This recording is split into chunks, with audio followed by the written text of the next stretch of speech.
Welcome to Oakland, California. Game 1 of the 1989 World Series. An aerial view of the Oakland Alameda County Coliseum. The 5th time the World Series has been held here. They're calling it the Battle of the Bay. They're also calling it baseball, as the San Francisco Giants take on the Oakland Athletics on a cloudy early evening. That'll help the hitters as we take a look at the game time temperature. 58 degrees. There's the humidity. It's a light breeze out of the west.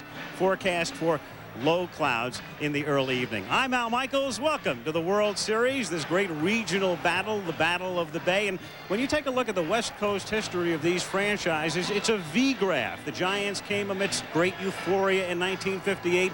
The teams of Mays and McCovey and Marichal, the pennant in '62, but then the bottom fell out in the mid-'70s, and the Giants came this close to moving to Toronto, but they were saved by Bob Lurie and his ultimate reward, a pennant in 1989. The A's, meanwhile, came from Kansas City in 1968. They had the great teams in the early '70s, 5 first-place finishes, 3 consecutive world titles, but the bottom fell out in Oakland in the late '70s because of free agency. Charlie Finley had to sell. The A's came this close to moving. The Haas family saved them, and so you might say the light at the end of the proverbial tunnel for each franchise is the improbability of meeting in the 1989 World Series as we get set for Game 1. That's the backdrop. Let's talk about the present. Let's talk about pitching. Who better to describe that aspect of the game than Jim Palmer? And certainly the consensus feeling, Jim, is that the A's have a better staff and a deeper staff. What do you think? Well, I think on paper they do. Tony La Russa, the manager of the A's, 4 starters. Stewart will see tonight 21 wins, then 19 by Davis and by Moore, and 17 by Bob Welch. He's got a deep middle relief. Honeycutt, he can go to Nelson, he can go to Burns, he can go to Young, and then you get to the best right-handed closer in my estimation in baseball. Roger Craig of the Giants, on the other hand, well, he's got Garrelts, who was 14-5, led the National League in ERA this year, but Russell's been hurt. He'll pitch the second game with a groin pull. And Don Robinson, who's been out with a strained ligament, he threw very well in a simulated game. He will be the 3rd pitcher if he's healthy. The rest of it kind of scattered. Bedrosian, Lefferts, the left and right-hander in the bullpen, and Roger Craig, I will tell you, this is the best condition his staff has been in, so he's ready. Certainly every pitcher on each team is thinking about one particular guy on the other side. Let me turn now to Tim McCarver, and let's talk about the marquee guys coming out of the playoffs. Will Clark of the Giants, Ricky Henderson of the A's. And you can bet both pitching staffs are thinking about those 2 guys. Phenomenal offensive players, both the most valuable players in the LCSs, but with completely different styles. Ricky Henderson can really run. As a matter of fact, he doesn't have to hit to get on. 7 walks in the LCS, 8 stolen bases. So when he gets on first, for the most part, his job's just beginning. Will Clark, on the other hand, when he gets on first, his job's done because he has to hit. And can he ever hit? 13 for 20 in the LCS, and I think the A's have to stop Clark from hitting, and the Giants have to stop Ricky Henderson from running. Well, as many of you know, it's the first time since 1956, 33 years, we've had what you might call a Subway World Series. It was a true Subway Series in New York in '56. The Brooklyn Dodgers, the New York Yankees, the highlight, of course, Don Larson throwing a strike past Dale Mitchell there, the only perfect game in World Series history. The Yankees win the title. A subway ride between Brooklyn and the Bronx was 15 cents. In 1989, you can also ride the subway between San Francisco and Oakland. It's called BART, Bay Area Rapid Transit, $2.05 under the bay. The battle by the bay coming up. Game 1. We'll be back in a moment.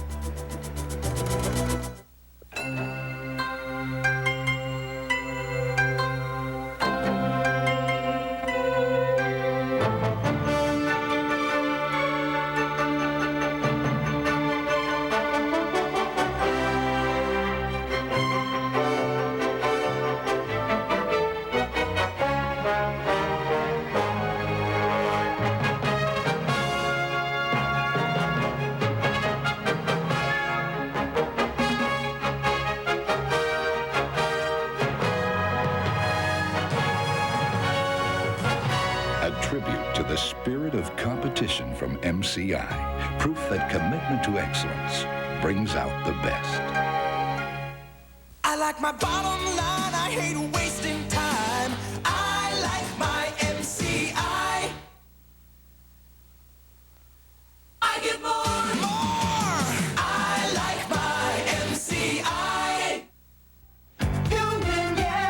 Today's union movement is all about giving people a voice in what goes on at work and in supporting one another. I believe in that. I said union, yes. America works best when we say union, yes. You think you're better than me, don't you? Oh, not again. I was better than you in high school. I was better than you in college. And I am better than you now. There are still some people in this world who can change tax brackets without changing personalities. You want to put that to a test? Let's go. Now? Now. For those people, there's a car called the Legend Coupe from Acura. #1 in customer satisfaction 3 years in a row. It's always My spine felt like a lightning rod. Are you feeling okay? Yes, yes, yes. Yours are pretty weird. Life goes on. Rebecca! Following the World Series tomorrow. Monday, Are you ready for the football? the undefeated Los Angeles Rams tackle the Buffalo Bills on ABC's NFL Monday Night Football. Then on Bangkok's black market, everything has a price. You come looking for more trouble? Not really. You're gonna die, pal. MacGyver. The 1989 World Series. Brought to you by Acura Legend and Integra. Precision-crafted performance exclusively at your Acura dealer. By Michelin, because so much is riding on your tires. And by Head & Shoulders, because you never get a second chance to make a first impression. You know, when you think about Will Clark and Rickey Henderson in the playoffs, not that surprising. Clark had a terrific regular season, finished second to Tony Gwynn in the batting race.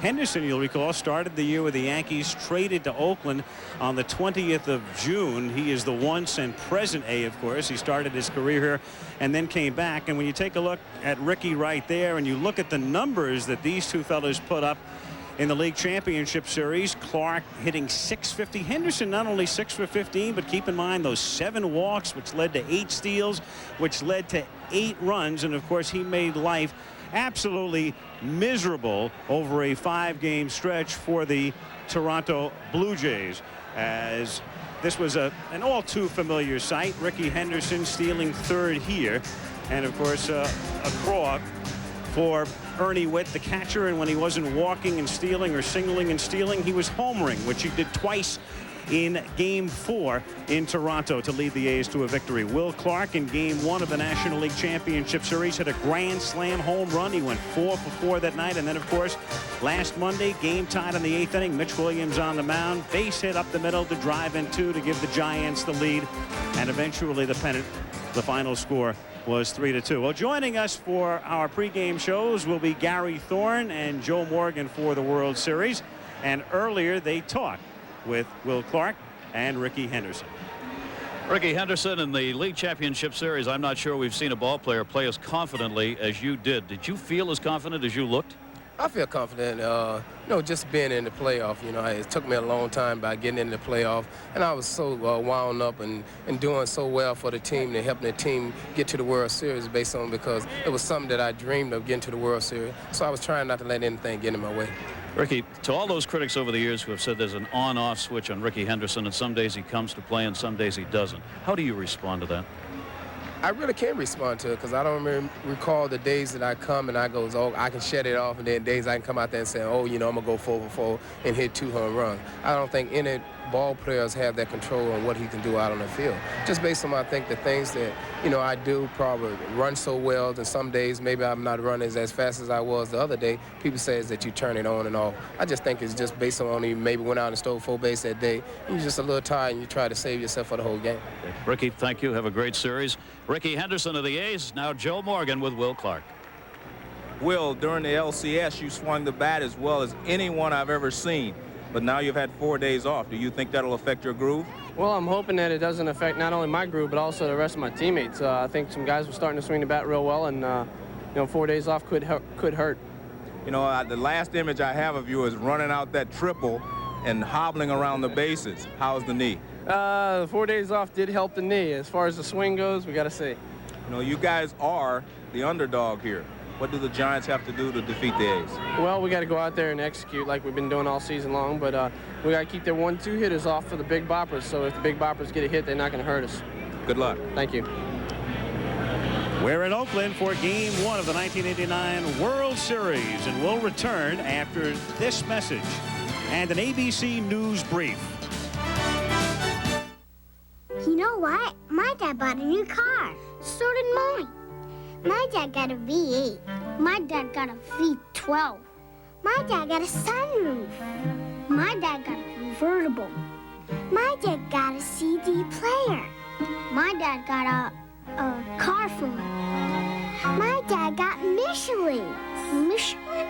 Well, my mom's prettier than your mom. Michelin, because so much is riding on your tires. Listen to my nephew. He's gonna be a lawyer like me. He's even gonna look like me. Oh, really? So does that mean on his first big trial day, the jury's gonna notice his winning smile? Yeah. And his great suit. Yeah. Oh, his little flakes. No, dandruff, me? Oh, it can happen to perfect people. Here, just use my shampoo. Head and Shoulders. But you don't have dandruff. I rest my case. Head and Shoulders, because you never get a second chance to make a first impression.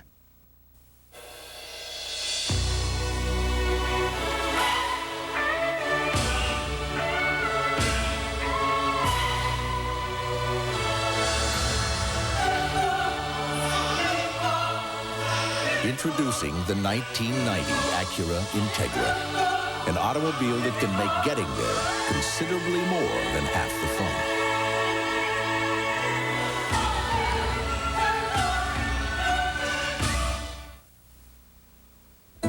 An ABC News brief. Now from Washington, Sam Donaldson. Good evening. Top corporate executives meeting in Hot Springs, Virginia are advising investors not to panic after yesterday's stock market plunge. They call it a market correction. Fire broke out aboard a Delta Airlines jet just after it arrived in Salt Lake City. 6 people were hospitalized for smoke inhalation. And Tropical Storm Jerry is still heading for the Louisiana coast, but probably won't strengthen to hurricane force. More news later on the Weekend Report. And back in Oakland, right now, let's join the public address announcer, Roy Steele. Okay, Coach. Good evening, ladies and gentlemen, and welcome to Game 1 of the 1989 World Series, the Battle of the Bay. At this time, we'd like to introduce the starting lineup for the 1989 National League champion San Francisco Giants. The manager, number 38, Roger Craig. Leading off, number 2, Brett Butler, center field.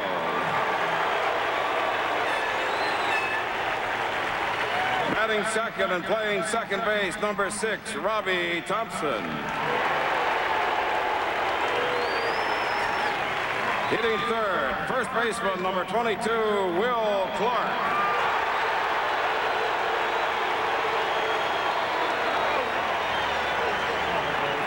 Batting in the fourth position, left fielder, number 7, Kevin Mitchell.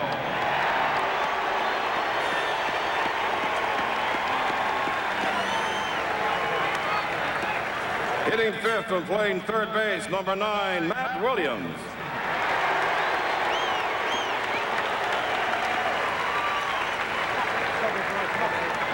Hitting sixth, designated hitter, number 1, Ernest Riles.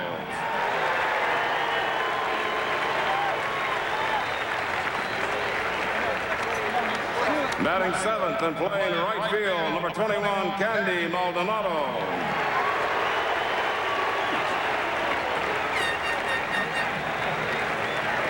Batting eighth and doing the catching, number 16, Terry Kennedy.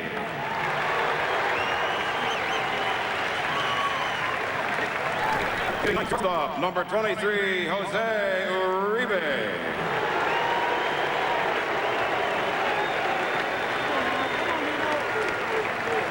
In the bullpen, tonight's starting pitcher for San Francisco, number 50, Scott Garrels. And the remaining players, coaches, trainers, and equipment managers for the San Francisco Giants.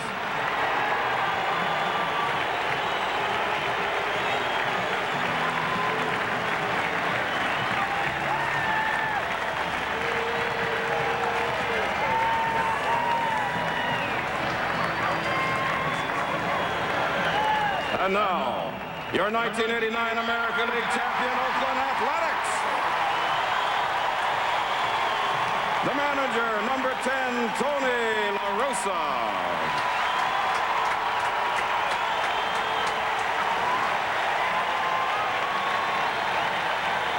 Leading off, number 24, Ricky Henderson, left field.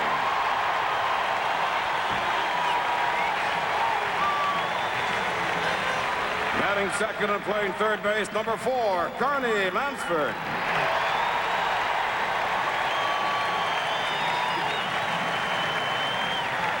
Hitting third, number 33, Jose Canseco, right field.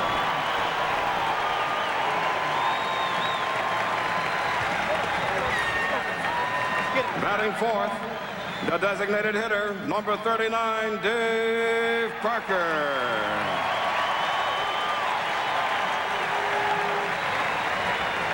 Hitting fifth, the center fielder, number 42, Dave Henderson.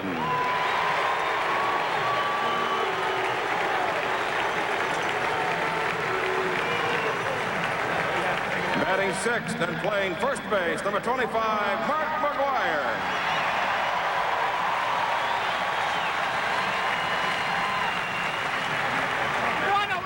Hitting seventh and doing the catching, number 36, Terry Steinbach.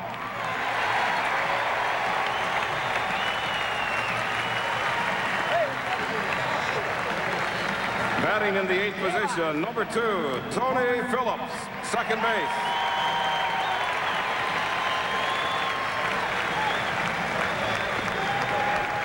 Hitting ninth, number 7, Walt Weiss, shortstop.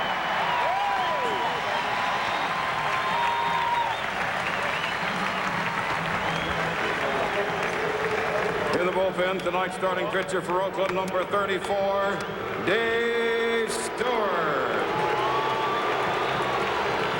And the remaining players, coaches, trainers, and equipment managers for the American League champion, Oakland Athletics.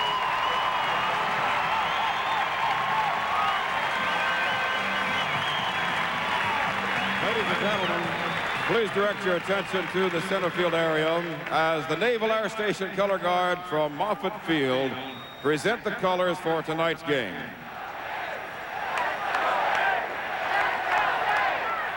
Ladies and gentlemen, on September 1st, baseball lost a man who was not only its commissioner, but its best friend. At this time, we ask each of you to observe a moment of silence in which to remember baseball's 7th commissioner, A. Bartlett Giamatti.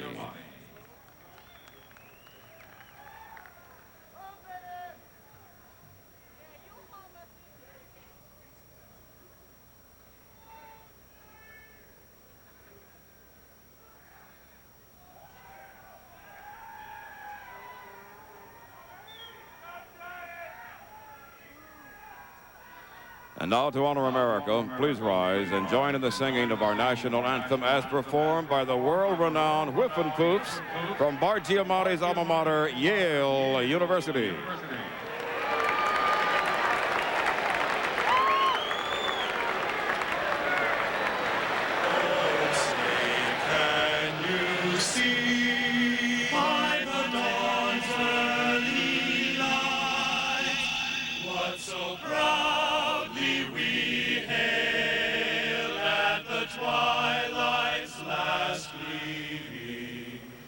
Whose broad stripes and bright stars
We'll return to Oakland after this message courtesy of Major League Baseball and a word from our ABC stations.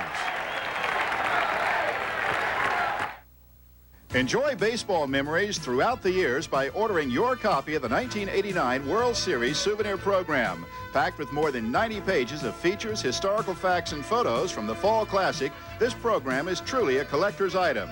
To get yours, send check or money order for $6 to World Series Program, Box 89, Trenton, New Jersey, 08651. That's Box 89, Trenton, New Jersey, 08651. Please be sure to include your proper return address. The preceding announcement was furnished by Major League Baseball. Starting 2 weeks from tonight, 4 great stars in a series of all-new 2-hour mysteries. Wait till I tell Mrs. Columbo. For Peter Falk, it's murder when he returns as Columbo. Sounds good to me. And Burt Reynolds is still undercover as Private Eye BL Stryker. I'd like to see a little justice here. New this season, Jacqueline Smith solving the crimes of the rich and famous as Christine Cromwell. All the bases covered so far. And Telly Savalas is back as Kojak. The premiere of the ABC Saturday Mystery in 2 weeks. The Giants and the A's. The A's and the Giants, the two hometown teams here in the Bay Area, in our own backyard. This is fantastic. I've never seen excitement like this. Don't pinch me. Don't wake me. I mean... A's and the Giants. It's baseball heaven. Channel 7, your World Series station. Who will win the Battle of the Bay? A's. Giants. A's. Giants. It's gonna be the A's. Giants. Giants for sure. Channel 7, your World Series station.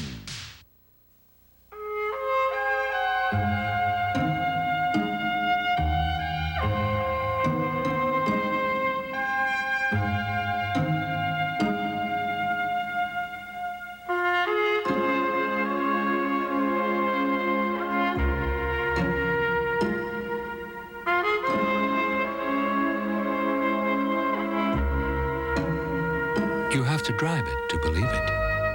The new Accord. So I actually did it. I had grape nut cereal for breakfast for a week, and I feel really good about it. First of all, nothing crunches like this. Just chewing it feels like exercise. It tastes good, too. Tastes clean, you know, natural. Nothing fake about grape nuts.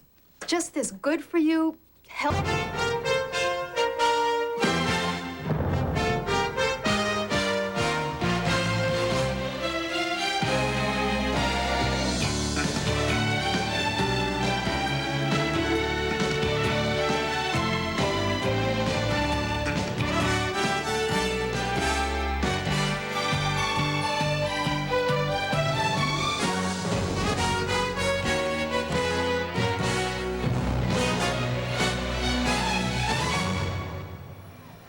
An aerial view from above San Francisco, zooming past the Bay Bridge, spanning San Francisco and Oakland and on past Alameda.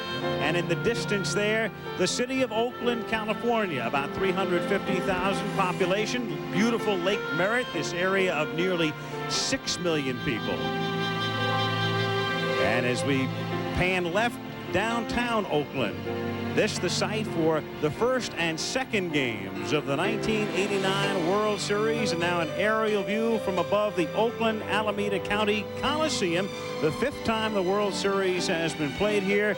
Welcome to Game 1, the San Francisco Giants against the Oakland Athletics.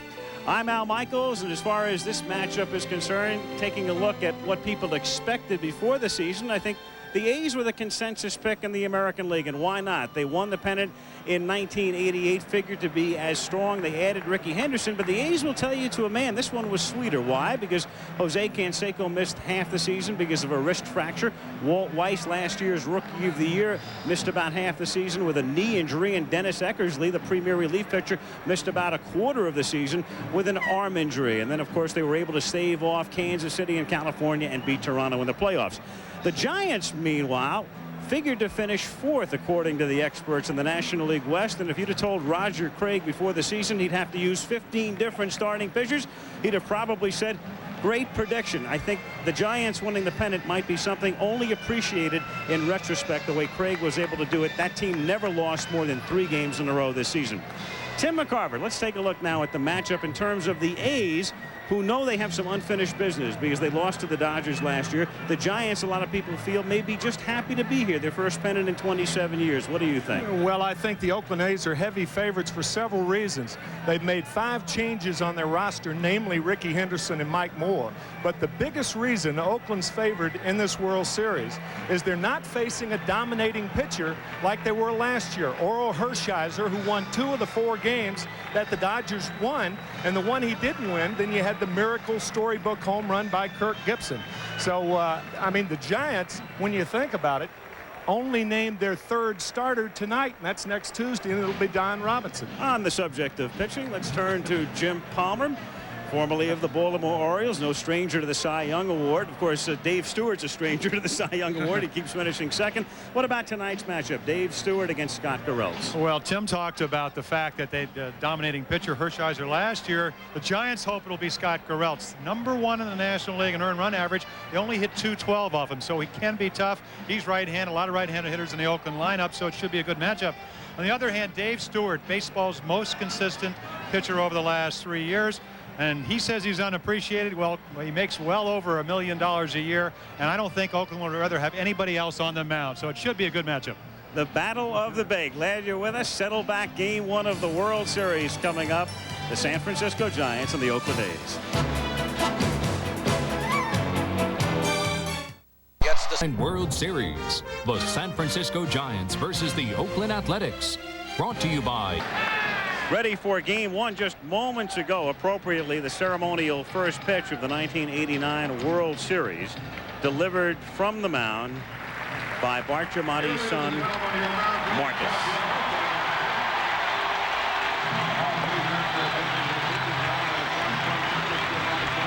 And now we will get officially underway. The wife of the late commissioner on the left, and the Oakland A's have just taken the field for Game 1. Dave Stewart will be going to the mound. A feature of our World Series coverage again this year will be what we call the inside pitch. So we have gone to Steve Sachs of the New York Yankees, who was a teammate of Dave's with the Dodgers years ago, to give us the inside pitch on Dave Stewart. Dave Stewart has 3 basic good pitches that he uses: a fastball, a curveball, and a forkball. Forkball he throws mostly to the left-handed hitters. He's got a tough herky-jerky motion, so it's hard to pick the ball up coming out of his hand. But, however, Dave does have a problem when he pitches in patterns, and he'll throw the left-handers outside, the right-handers inside. He has a tendency to get into problems wild early in the ball game. If he does this, the Giants have to capitalize on it, because Dave Stewart is one of the toughest battlers in the league. He's a clubhouse leader, which is really unusual for a pitcher, and he gets very strong as the game progresses. Dave Stewart, released in 1986, could have signed with anybody. Winds up with the A's, again a 20-game winner, 21-9 during the regular season, 69 walks and 155 strikeouts for Dave Stewart. And we take a look again at the San Francisco lineup that he'll face tonight. Brett Butler, Robbie Thompson, and Will Clark. Kevin Mitchell in the cleanup spot. Matt Williams, Ernest Riles, the DH. The pitchers bat in the National League city, meaning the pitchers bat in San Francisco in 3, 4, and 5. And Maldonado, Kennedy, and Uribe hitting in the number 9 spot. The A's very good defensively, with Brett Butler checking out Stewart. And the A's defensively, good outfield with Ricky Henderson in left, Dave Henderson in center, and Canseco in right. Carney Lansford back after the hamstring pull in the playoffs at third. Walt Weiss at short. Tony Phillips at second. Mark McGuire at first. Terry Steinbach is the catcher. Stewart the pitcher, and Brett Butler to start the 1989 World Series. In a way, he is probably the most appropriate player to begin a Bay Area World Series. He spent 12 years living in the East Bay town of Fremont. As a kid, he went to Candlestick Park about half a dozen times a season, and here about 6 to 10 times a season, and grew up as a fan of both teams, much in the tradition of the way the whole Bay Area feels as we get started. This is not a confrontation. This is a love fest. And the World Series is underway. Butler, Thompson, and Clark in the top of the first. Butler, and everybody knows it, loves to bunt. 23 bunt singles. The pitcher's a strike. So he is used to seeing the third baseman in on the grass, as is the case here with Carney Lansford. And you'll see that even with 2 strikes, because he's a very good bunter. Swung late at a fastball, and the count is 1-2. In the opening, you talked about the twilight. Stewart with a fastball over 90 miles per hour, a curveball, and a great forkball. Uses that when he gets ahead in the strikes situation with 2 strikes on, say, Butler. And the 1-2 pitch is just off the plate, and there it was in the count 2-2.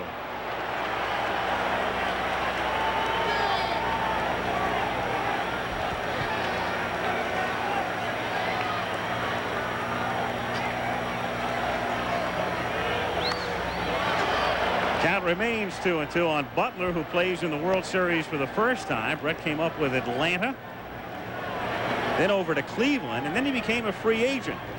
And the Giants through the years have had a lot of trouble signing free agents because a lot of players just don't want to play in Candlestick Park.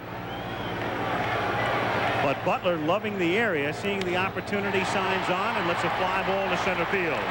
Dave Henderson is there. One gone.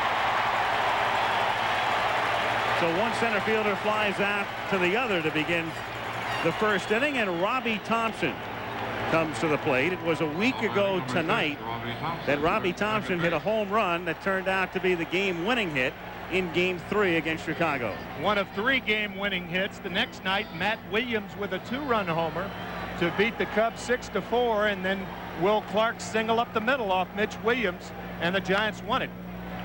He is, of course, anything but your prototype #2 hitter because he has struck out 133 times during the regular season. Usually the #2 hole hitter is a hitter that makes a lot of contact to move the leadoff hitter along. Thompson with a lot of power, 11 triples, 13 home runs during the regular season. High ball hitter. The 1-1 to Thompson, breaking pitch over for a strike, 1-2. And that's the forkball we're talking about. You can take the tumbling action on the ball, and what sets this up is you look at the forkball. Of course, they'll call it a forkball here in Oakland. Over in San Francisco, it's a split finger fastball. 2-2.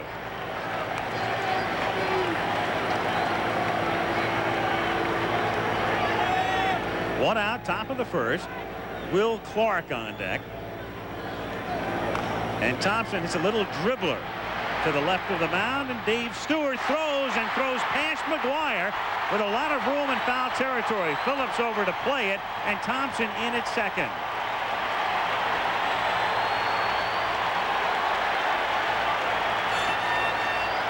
So the Giants get a break on a little dribbler that Stewart throws away. I'll tell you, it looked like Stewart was winding up to throw the ball. He appeared to be pitching the ball to Mark McGuire. You see how he winds up, and now he throws it wild to the inside of McGuire. An error on Dave Stewart. It's an error all the way, and so Stewart throwing one by McGuire with Thompson now at second base, and that means with a man in scoring position, Stewart has to face Will Clark. And Clark goes after the first pitch, hits it to the gap in left center, but Dave Henderson moves over to make the catch. Thompson is late in tagging and has to hold at second. So Will Clark's first at-bat is a sharply hit drive to left center field, but he's gone for the second out. And it appears, Al, what they're going to do is pitch Clark away. Of course, it's very early, the first at-bat, and play him that way. Because Henderson made a nice running catch because he was a couple of steps to left field. Now Kevin Mitchell comes to the plate. Mitchell leading the majors in homers and in RBIs and hitting .291. And most feel he'll be the National League's most valuable player. And if you're wondering, those votes already in. Playoffs don't count. Series doesn't count. Those votes go in after the regular season. First base open here with Thompson at second, 2 down and Matt Williams on deck. In there. Off speed, 1-1. Thompson off to his lead at second. Earlier in the year, it would be an automatic walk here for Mitchell, but now he is backed up by Matt Williams, and that makes a difference. The pitch is a strike, and the count is 1-2. The Giants spent the entire season until Williams came back from Phoenix looking for a number 5 hitter, somebody to protect Kevin Mitchell.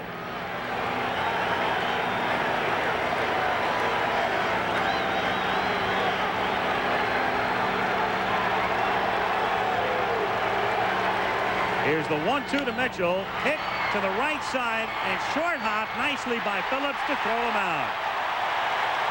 And the Giants are gone in the first.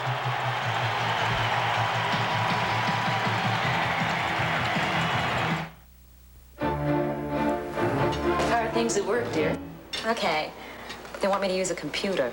A computer? You? I mean, what do I need a computer for? I'm not an accountant.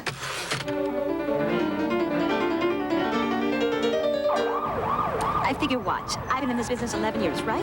Why do I need one now? I've done fine without one. Well, I'm walking to my office and they have this computer there. Can you imagine me working on a computer?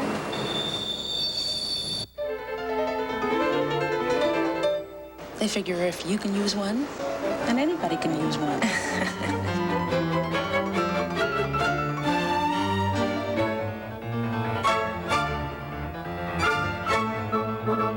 Macintosh has the power to change your mind about computers. The power to be your best. So I was wrong. Scott Garreld's on the mound for the San Francisco Giants, and our inside pitch will be delivered throughout the course of the series by this year's National League batting champion, Tony Gwynn of the San Diego Padres. Scott Garrelts is a 4-pitch pitcher. Fastball, slider, forkball, and curveball. But the curveball is a pitch that he's prone to make a mistake with. He has to keep the pitch down in the strike zone. His forkball is his best pitch. And even if he makes a mistake with this pitch, it's going to be tough for the hitters to hit. He's good at holding runners on, but he doesn't get rattled, and he's extremely tough on right-handed batters. And Scott Garrelts, who began spring training in the Giants bullpen, faces this lineup. Ricky Henderson leading off in left field, and Lansford and Canseco. Dave Parker is the designated hitter. Dave Henderson in center. Mark McGuire batting 6th, with Terry Steinbach hitting 7th. Tony Phillips hitting 8th. And Walt Weiss gets the start at shortstop over Mike Gallego, because Tony La Russa wants to get an extra left-handed bat in the lineup. Ricky Henderson, most valuable player in the American League Championship Series. Obviously, you don't have to be a Rhodes Scholar to know that you don't want to walk Ricky Henderson. And Roger Craig was saying yesterday, hey, I don't have to beat Scott Garrelts over the head with it. The more you talk about it, the more he's liable to think about it. He knows what he has to do. Well, the problem for Scott Garrelts is that Ricky Henderson goes up to home plate trying to get to first base. He'll walk, he'll work the pitcher, the umpire, and he will make you throw strikes. So it's not as easy, and then if you get behind him, he becomes a home run threat. Very difficult. As a lot of people have said, maybe the best leadoff hitter in the history of the game. 40 times he has led off a game with a home run, and a breaking pitch for a strike. 0-1. For Ricky, his first appearance in a World Series. Came close in '81 with Oakland, but they lost to the Yankees in the LCS. Another strike. Then he went to New York and came back here on the 20th of June in the deal that sent Luis Polonia and Eric Plunk and Greg Cadaret to the Yankees. I think a key during this World Series is to see how many times the Giant pitchers can get in this situation, ahead in the count. 1-2. Because if you're ever going to get Henderson to expand the strike zone, it is when he has 2 strikes on him. Otherwise, tell you what, he knows what he has to do. He knows he can unnerve you if you walk him, because you've done exactly what you don't want to do. Grounded through the middle, but Thompson is there to glove it behind second and throw him out. So Robbie Thompson, shading Henderson toward the middle, gets there to take care of Ricky. One away. Funny thing, though, about the A's, it's not just keeping Henderson off base. That's a pretty good rest of the lineup as well. Well, again, I think one of the reasons Stewart threw the ball away is right here. You see Robbie Thompson's quickness. Quick to get in front of that ball. An outstanding second baseman. He made Stewart hurry the throw in the first. He doesn't run that fast, but he's awfully quick. Carney Lansford, the batter. He grounds one toward the middle, and Uribe can't flag it. So Lansford, who missed 2 games against Toronto because of the hamstring, really needed the time off. It has worked to his benefit, and the first hit of the series belongs to Carney. Carney finishing second to Kirby Puckett in the American League batting race, and Kirby Puckett leading the American League for only the second time as a right-handed hitter in the last 20 years. 1981, Carney Lansford led the American League. Those are the only 2 right-handed hitters that have led the American League since 1970. Lansford at first base. Now, Lansford has good speed. He had 37 steals during the regular season, but remember, he's coming back from the hamstring pull. In there for a strike to Canseco, and the count is 1-1. Tony La Russo's speaking to us before the game said that ideally he'd like to have a big lead and take Lansford out in the 7th inning to rest the left hamstring.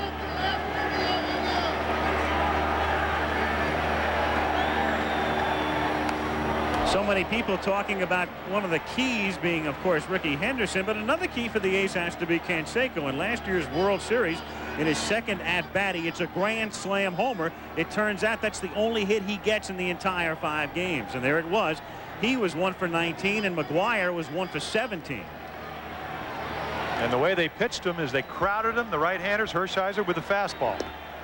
Now, one thing I saw over the season when Jose missed 88 games, when he came back, he could get out in front on left-handers because the ball runs back over the plate, but the right-handers just bore the ball in on him, gave him a lot of problems. The 1-2 pitch got him. Breaking pitch, and down he goes.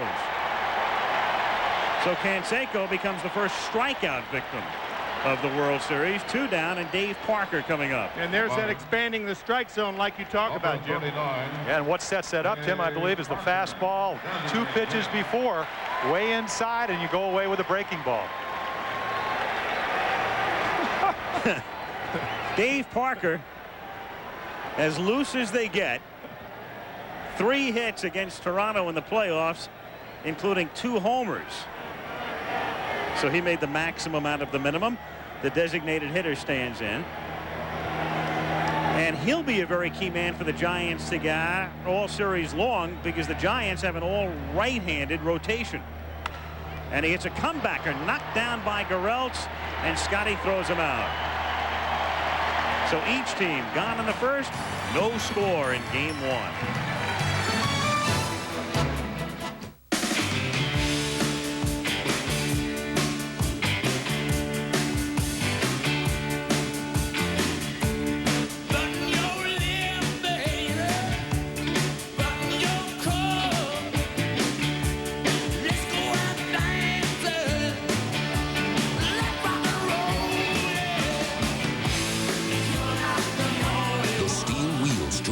Brought to you by the King of Beers. In the world of sporty imports, there was Toyota, then Honda. But today, there's something new, Geo Storm. It's going to hit with an aggressive stance, an eager multi-port fuel-injected engine, and 4-wheel independent suspension. Get to know the new Geo Storm. It's rolling in now. And it's just around the corner at your Chevrolet Geo dealers.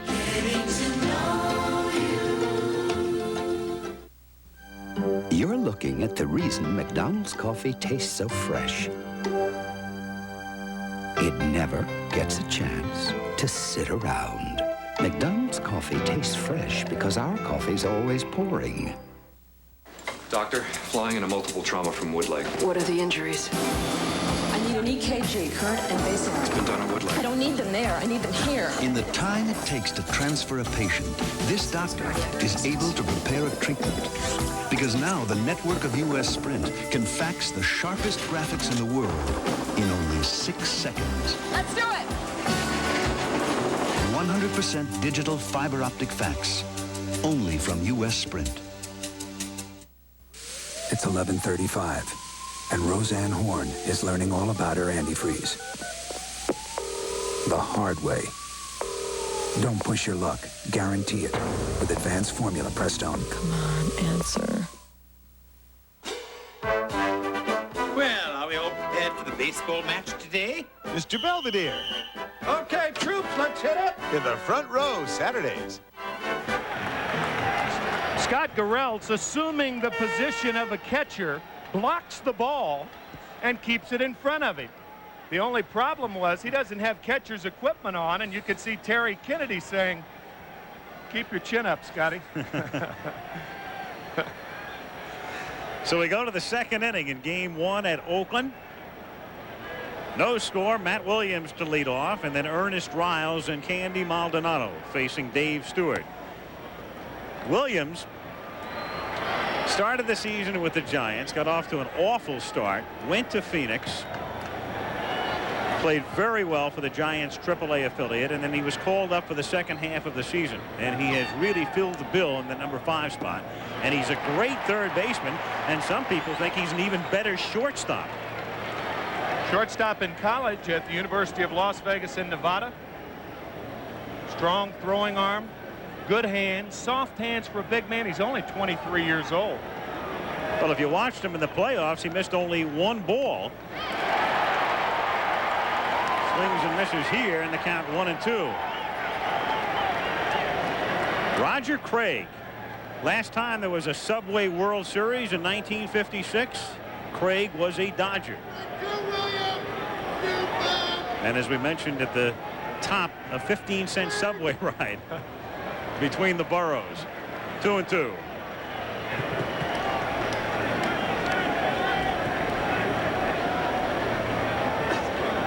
Williams with probably the pivotal hit in the playoffs, that home run on the sensational at-bat in game 4, the 12th pitch hit out to give the Giants a victory.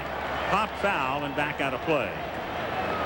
Still 2-2 on Williams. A sequence of 12 pitches, and if you went to anybody in the National League that's ever seen Matt Williams hit, you'd say throw him a lot of breaking balls if you can. First base open. Steve Wilson, who had a good year for the Cubs, a left-hander on the mound. He threw him 11 fastballs, and the 12th pitch would happen to be a fastball. He jerked it down the line for a game-winning home run.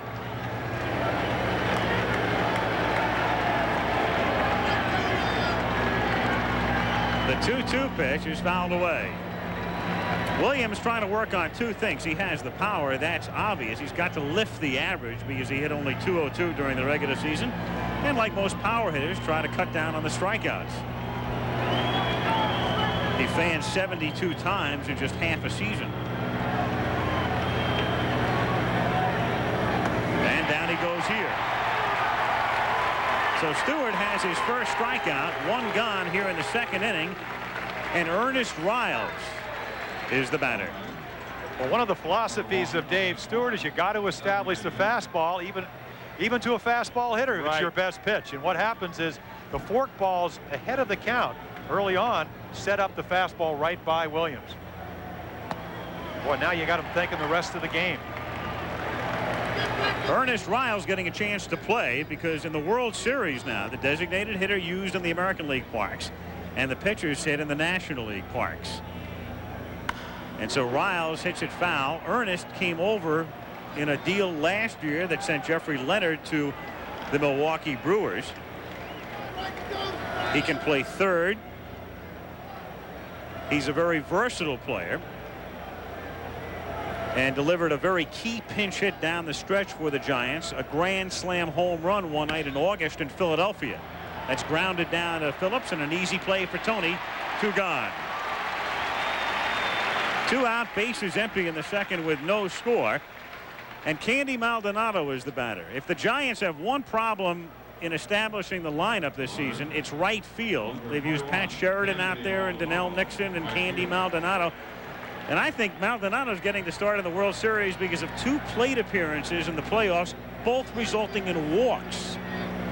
And one of them was a giant walk, no pun intended, because it was the first of 3 given up by the Cubs in that fateful 8th inning in Game 5. And then Will Clark delivered the single to center. Maldonado, Butler, and Thompson walking in front of Clark's hit.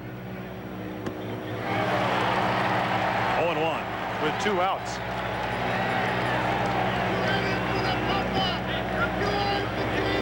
And Maldonado walking after fouling off several pitches.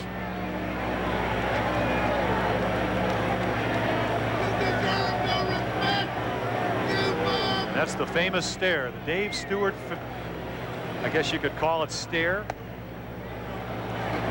glare, whatever you want to call it. He glared after he made the error. And there's another glare. Off the bay. Beautiful shot. Sunset in the Bay Area. San Francisco Bay in the background. And Maldonado has swung late twice at Stewart's fastballs, and the count is 1-2. Dave Stewart, when he's had problems, they say they usually come early in the ball game, so you have to get him early, and he has a way of pitching to his competition. They get him a lot of runs. Sometimes he'll relax, give up some early runs, but I don't think he's going to relax against Gereltz. 2-2.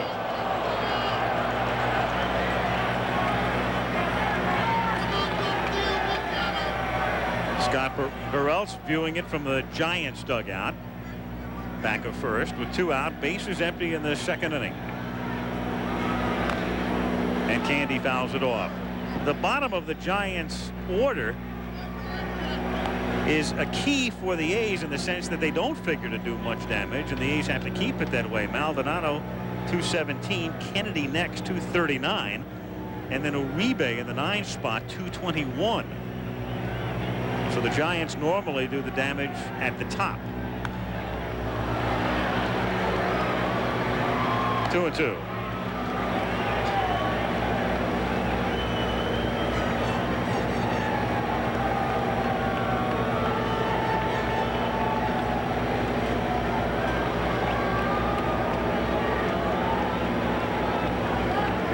Dave Stewart, as we mentioned, released in '86 by Philadelphia. He said that wasn't the low point. He said the low point was 5 days later when nobody called. He said that was the lowest of the low. And then finally a call from Oakland. And here he is starting the World Series. 2-2. Tony La Russa, the A's manager for several seasons with the White Sox, let go there, immediately picked up by Oakland in 1986 and referred to by a lot of people now as the manager of the 90s. The first thing he did in his first night, July 7th, we were doing the game in Boston. He let Dave Stewart start. He beat Roger Clemens. That was 1986. Yep. And Dave Stewart has not missed an assignment since then. 3 straight years with 20 wins or more. And down goes Maldonado. Stewart strikes out 2 in the 2nd. No score in the middle of the 2nd.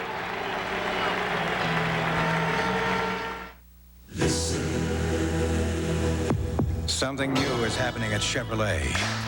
This year we'll introduce more new ideas, innovative new engines, and bold new shapes than ever before.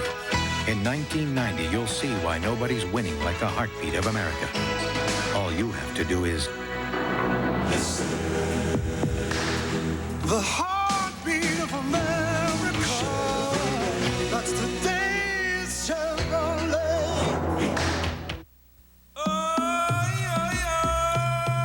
This is the shop of Samsat Bazaar, a thriving establishment on the outskirts of Bangkok. Unlike other international executives, he has no phone system, no computers, not even a fax machine. He does, however, enjoy one modern and efficient service nearly 4 billion people in 175 countries today can take for granted. UPS. We run the tightest ship in the shipping business. If you thought you had to give up comfort to get a close shave, Norelco says, think again. Their revolutionary shaving system shaves skin close in a way that's incredibly comfortable. As the hair enters the chamber, the patented lift and cut system lifts each hair and holds it a split second before a blade cuts it, so it's possible to shave skin close without the blades even touching the skin. The lift and cut shaving system from Norelco. We made close comfortable. I'm ready for one thing when I drive. Everything. Bad weather, bad drivers. I guess that's why we've got Michelins. Michelins are for all the things that can't possibly happen, but always do. Am I overprotective? I've got reason to be. The way I see it, you never need a Michelin until you really need a Michelin. Michelin, because so much is riding on your tires. If you have a heart attack, you may be a lot better off if you're in Europe than in America. An alarming new study. Watch Peter Jennings on ABC's World News Tonight, Monday. What a difference a decade makes. In 1979, the A's barely drew 300,000 to the Coliseum. This year, 2.6 million. And next year, talking about 3 million. Dave Henderson, who always seems to wind up in the right spot to lead off, and then McGuire and Steinbach facing Scott Garrelts in the bottom of the second. Henderson, who was with Seattle in '86, winds up getting traded to Boston and helps them win the pennant. In '87, he winds up with the Giants, and even though he was ineligible for postseason play, he helps them to the division crown. He goes to Oakland, plays in the World Series last year, and here he is again.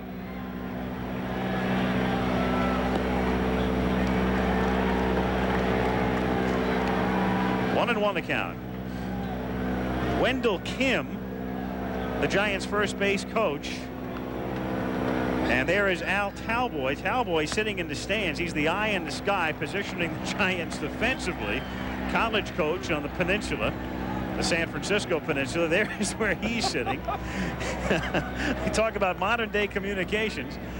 He calls down to Kim, and Kim aligns the outfielders. Well, the reason he's sitting up that high, the worst place in the ballpark to view the defense is in the dugout. You're at field level, and you really can't, you have no depth perception. As Henderson draws the walk, so Dave gets aboard to start the second inning. Another reason, though, he's sitting in the stands is that he's the opposition. He's the visitor, and the A's wouldn't give him a credential for the press box. Right. So he's above it. Yep. Dave Henderson at first base, and Mark McGuire is the batter. Mark, a low average, but plenty of power, as has been the case since he came up with a bang in 1987. 0-1. And a lot of people feel the reason, if you have a good fastball, you can throw it right by Mark McGuire. He has become a better breaking ball hitter. Garrelts throws well over 90 miles per hour. You saw the first pitch. It was a fastball. So we'll see how San Francisco does pitch to McGuire. It's a high fly ball to center field. In his tracks is Butler. Tagging at first is Dave Henderson, but he's not going anywhere. McGuire gone for the first out in the bottom of the second inning. And that'll bring up Terry Steinbach.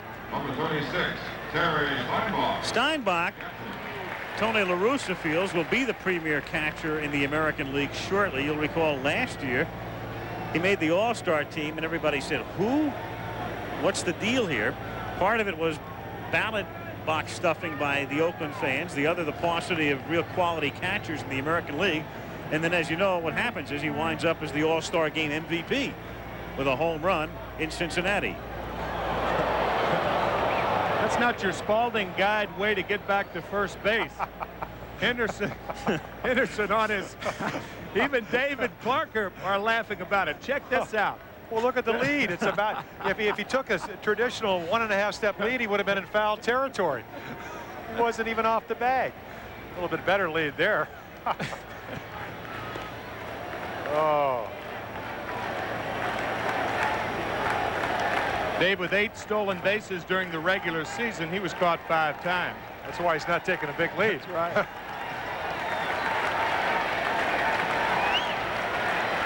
And Gereltz comes to the plate, and it's lined in the center for a base hit. Henderson had to hold up to see if Thompson could catch the line drive, and so he stops at second.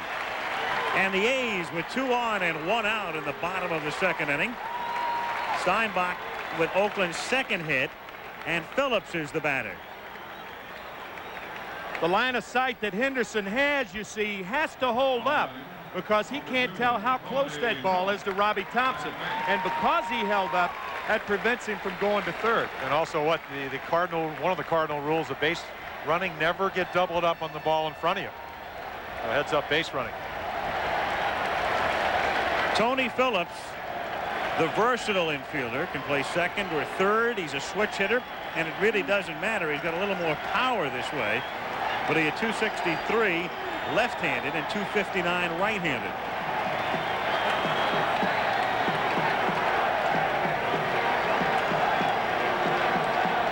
Also had a great September. Didn't hit that well in the playoffs. Made some outstanding defensive plays, but 29 for 84. That's 365 down the stretch.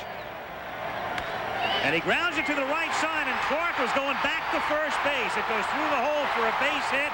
Henderson scores 1-0 with Steinbach going to third.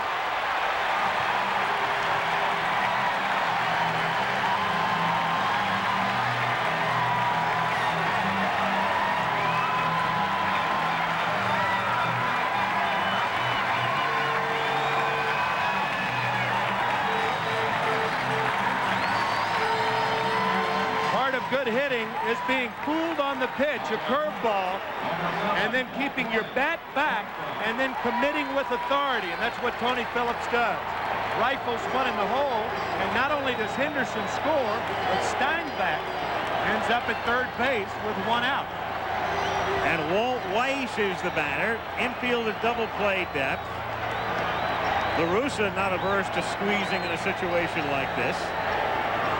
Even though he only squeezed once during the playoffs and once during the regular season. Roger Craig, on the other hand, a guy who likes to squeeze more than Mr. Whipple. Yep. And I say it only because of Weiss and the fact that Weiss has been bothered with a bad knee, so he's had an off year.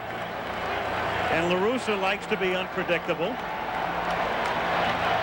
Also a perfect situation to start the runner. Kennedy doesn't throw that well. Weiss somewhat of a contact hitter. Try to stay out of the double play.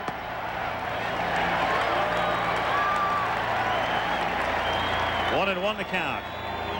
Rene Laxman, after looking into the dugout, sending out the signs.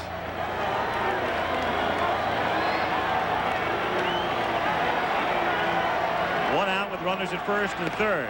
And Gereltz fires over to drive Phillips back.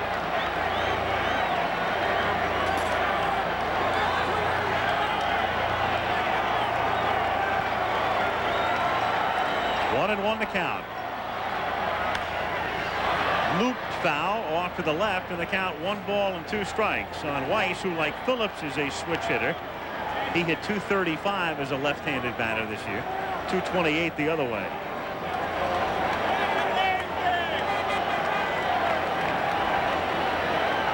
Outfield playing Weiss the other way, all the way around to left. They give him all of right field. And he slices it foul in the count 1 and 2. Sometimes a hitter can determine how a team's trying to pitch him by just looking at the outfielders. Now, there's no way Scott Gereltz is going to throw a breaking ball or a split finger fastball here. The off-speed pitch for a strike to Walt Weiss because of the positioning of the outfield.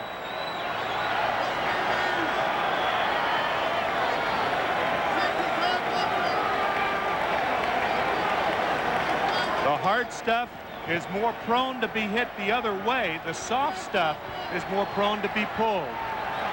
1-2 pitch is hit slowly toward Clark. He's going to come home with it, and Kennedy drops it. 2-0.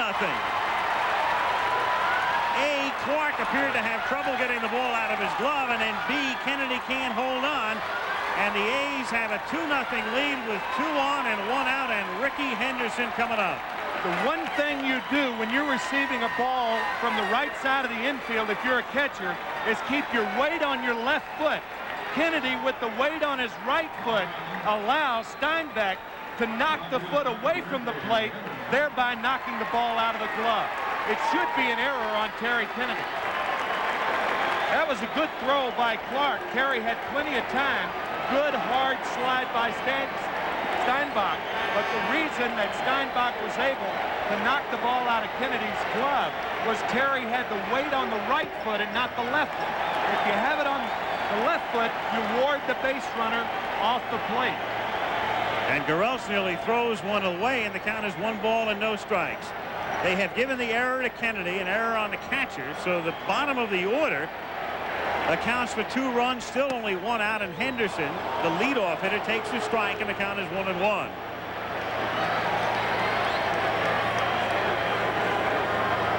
Phillips at second, Weiss at first.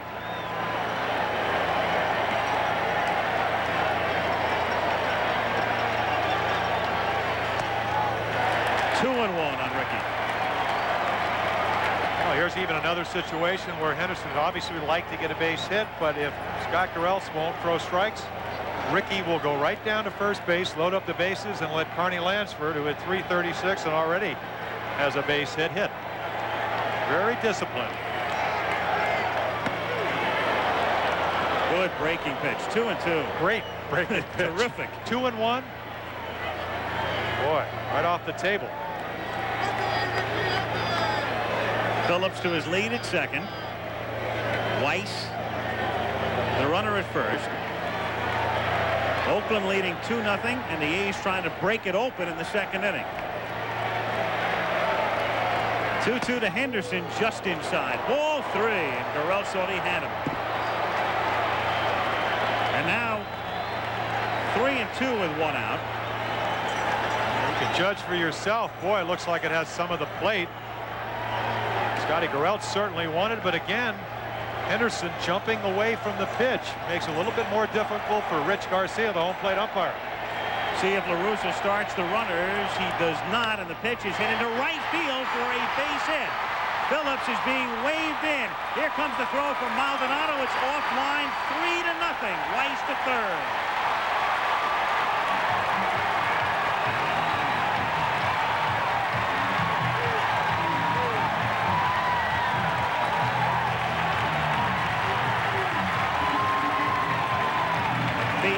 Aggressive. Latchman never hesitated, sending the runner all the way, and Maldonado's throw was up the line. Maldonado's throw should have been to third base. Excellent base running by Walt Weiss, who looked at Maldonado, and when Maldonado came home, Weiss goes to third to clear second for Ricky Henderson. Good piece of hitting, a poor play by Maldonado. That ball's got to go to third base. Kelly Downs gets up in the San Francisco bullpen. The batter is Lansford, and he takes low, ball 1. Still only 1 out in the second inning. 3 hits, a walk, and an error, and the A's are ahead 3-0.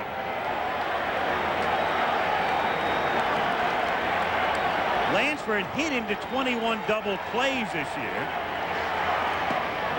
And it's low, and the count 2-0. Only struck out 25 times, Al, so a good contact hitter. They're playing back for the double play. And time called by Roger Craig.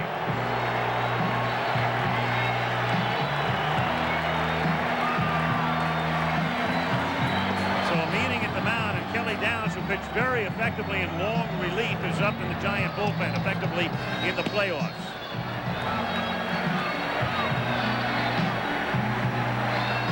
So in the inning, it begins, as so many of Oakland's big innings in the playoffs did, with a walk. This time to the other Henderson. Dave drew the walk, and after McGuire flies out, Steinbach with a single, Phillips with a base hit. Then the error by Kennedy, the single by Ricky Henderson. And the count 2 balls and no strikes on Lansford, with Weiss at third and Ricky at first.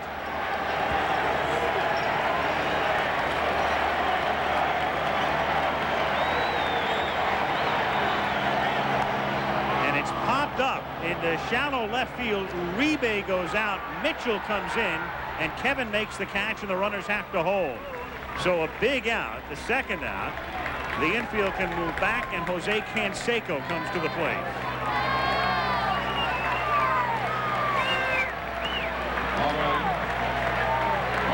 I think the reason Henderson didn't try to steal then, you've got Lansford, who had a base hit his first time up, a .336 hitter this year. And I don't know whether Ricky's going to run here either with Canseco batting.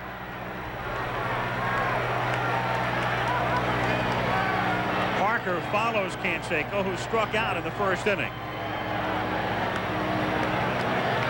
Gurelt's firing the first. The risk, of course, you run here when you throw the ball away on a pickoff play is with all the foul territory. The runner normally winds up at third. Pitch out, nothing happening. They thought Henderson was going. 1-0. Well, you know, a lot of times if Henderson runs, obviously you have first base open. You may not pitch to Canseco, but down by 3 runs, you're thinking that way anyway. Gureltz is going to want to make the pitch to Canseco because he can't afford to give up any more runs. So if I was Tony La Russa, I think I'd send Henderson. Got Dave Parker on deck. If you walk Canseco, then obviously Parker, who led the A's in runs batted in this year with 97. They're strong throughout their lineup. 2-1. You saw that target. Canseco can hit it. You all recall the home run in Toronto that cleared Customs. As Bob Uecker said in the movie Major League, it was headed to South America. You needed a visa to get it.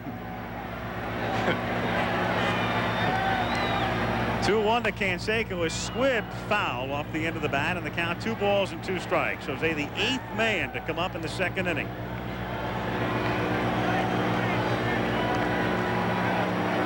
Oakland with 3 in, and runners at first and third. Canseco, the broken wrist for half the season, then came back for the second half and hit 17 home runs and drove in 57.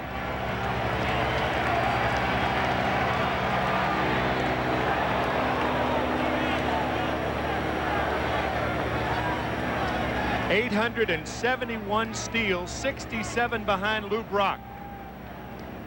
Lou with 938 stolen bases, the all-time stolen base leader, and Henderson could very easily break that next year. He's liable to end up with 1,500 stolen bases. He says he's got 5 more years of 50+ stolen bases. Had 9 in a row. And Will Clark has to come off the bag. Well, Gurelt's got to be real careful, because if he balks, it's 4-0. And you know, you have to make a step. And during the playoffs, as you look at the end of the throw, very close. Back too close. I think he's he out. missed him. I think he missed him. If he hit him, he would have been out. There goes Henderson, and it's popped up down the line. Clark giving Chase a lot of territory, and he can't cover it.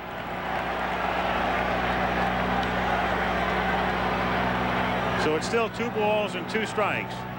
Another look at that attempted pickoff. And Paul Runge at first right there, and he doesn't even move, so apparently he did miss him, Tim. And I did about the health of Will Clark. Well, he was really limping going after that foul ball.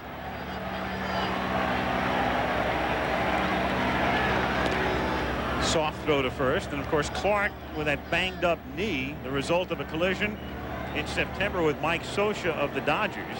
It's the right knee, much in evidence in the playoffs, and there as well. And the count now 3-2. So Henderson will be going 3-2 and 2 out in the second inning.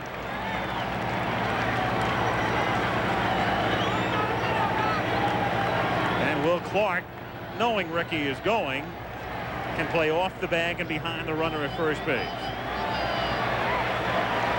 3-2 on Canseco. And Jose swings and misses, and down he goes. But the A's send 8 men to the plate, take a 3-0 lead, and back we come after a word from our ABC station. Monday. Are you ready for the football? The undefeated Los Angeles Rams head east to tackle the Buffalo Bills on ABC's NFL Monday Night Football. Then, on Bangkok's black market, everything has a price. You come looking for more trouble? No, not really. You're gonna die, pal. MacGyver.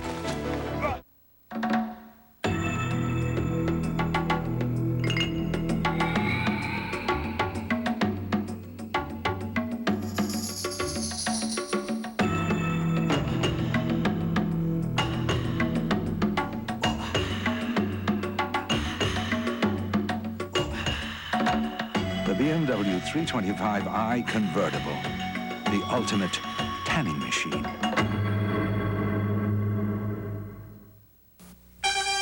He who brings me the kingdom's most valuable object shall marry my daughter. Sire, I slay 2 dragons for the kingdom's most valuable object. Next. I swam crocodile-infested waters for this. Next. Sire, I didn't slay any dragons, but look, a Sony Trinitron XBR, incredible picture, amazing SRS stereo sound. Nothing's more valuable. Bingo! The Sony Trinitron XBR TV. Every castle should have one. Hey, where's the food? How about tacos? Yeah, tacos!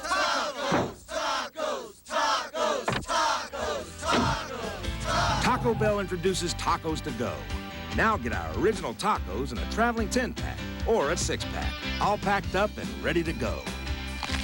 Anywhere you've got a few hungry friends, Tacos to Go. Pick up a convenient 6 or 10-pack of original tacos to go at participating Taco Bells. Bay Area sports history. All the action tonight after the game.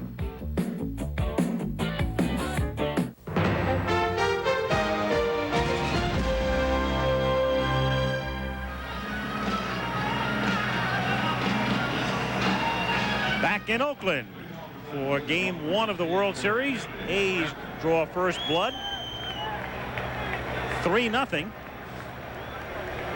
Goodyear Blimp, Columbia. Hovering above the San Francisco Bay Area. Low clouds. In the twilight. Temperature about 60 degrees. And the World Series. Game 1 goes to the 3rd inning with Terry Kennedy to lead things off for the Giants. Kennedy, Uribe, and Butler. Kennedy came over in an offseason deal with Baltimore. Giants sending Bob Melvin to the Orioles.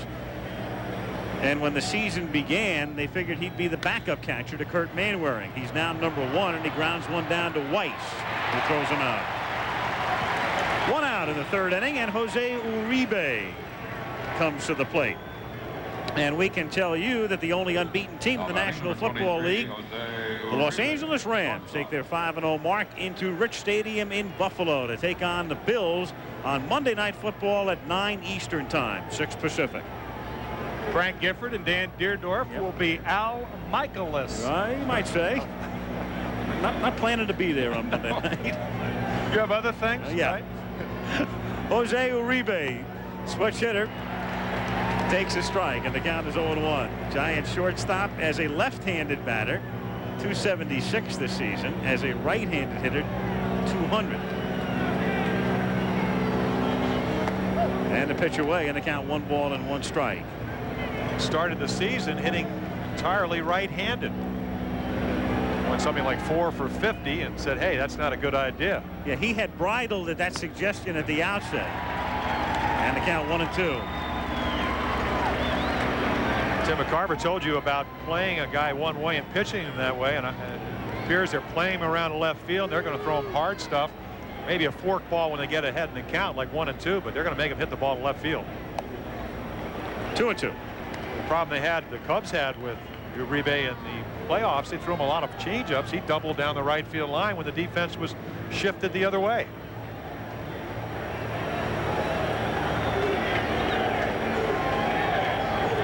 One out, bases empty, and the 2-2 pitch to Uribe hit right back to Stewart, who knocks it down, grabs it, then throws too late.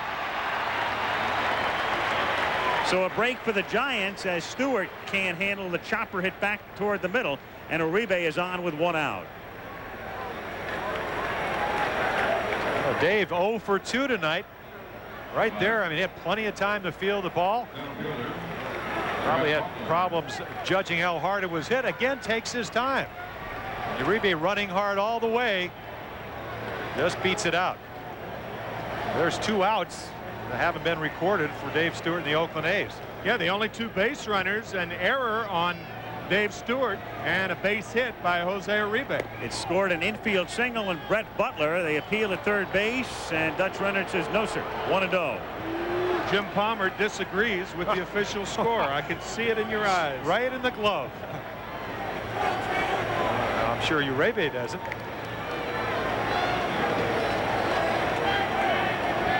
Half swing by Butler, but he holds back in time.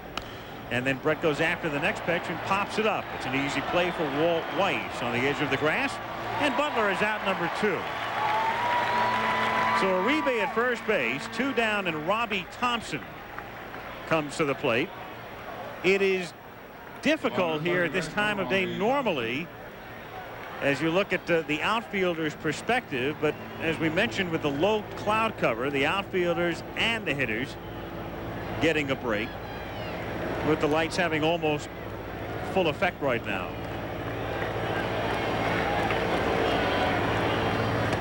Thompson takes a strike. No threat of rain. Funny thing about Oakland, though, I mean, this is normally the perfect month in the Bay Area, October, but the first ever World Series game played here in 1972 between the Reds and the A's rained out on a night when the rest of the Bay Area was bathed in sunshine and a cloud literally hung over the Coliseum. 0-2. That's the night Bowie Kuhn went sloshing through the outfield, and when he came up with mud on his Gucci's, that was the end of that. No game tonight. Well, the pitch you see, probably the least likely pitch from Dave Stewart, the curveball or a big slurve, fools Robbie Thompson. We told you, a high ball hitter, you better keep it down. You will have a good, healthy swing. Runner goes, and Thompson has gone on strikes. And the Giants are gone in the third. Middle of the third, 3-0 Oakland.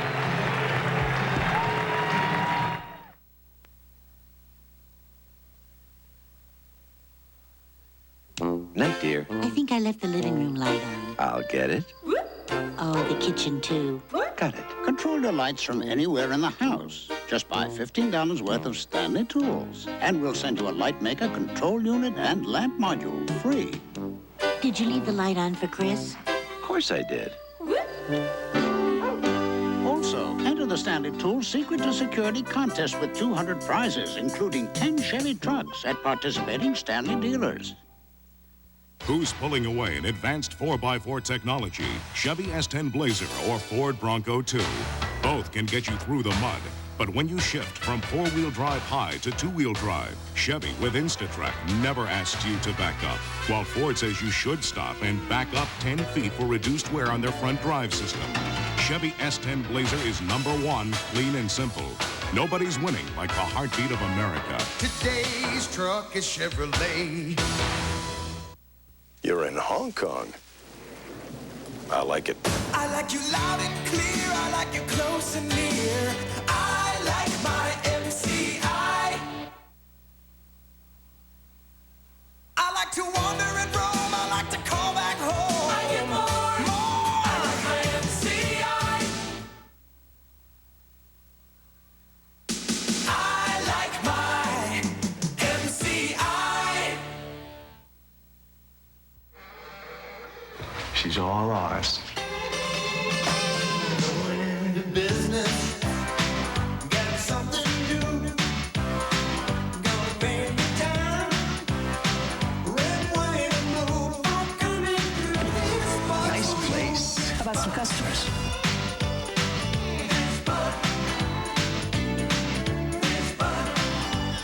Ladies' night. Great place, guys. Who did your decorating?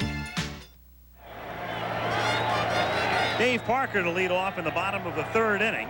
A's sending 8 men to the plate in the second. They lead 3-0 in game 1. Parker, Dave Henderson, and Mark McGuire facing Scott Garrels. And the Cobra takes up high, ball 1.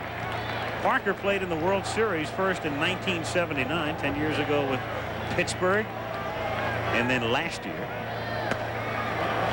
hit .345 in the '79 series. And then last year, 3 for 15 as the A's basically went into a collective slump against the Dodgers. And he hits a high drive to deep right field, and Dave Parker has hit his first World Series home run.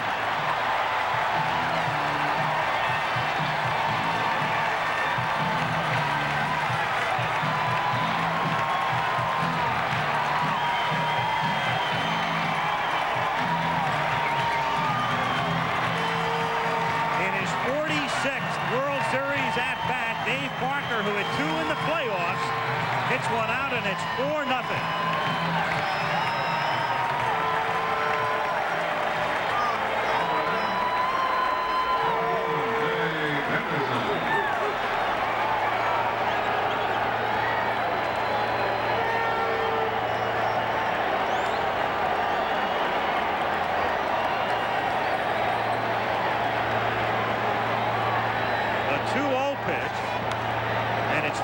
And Dave Henderson fouls it back.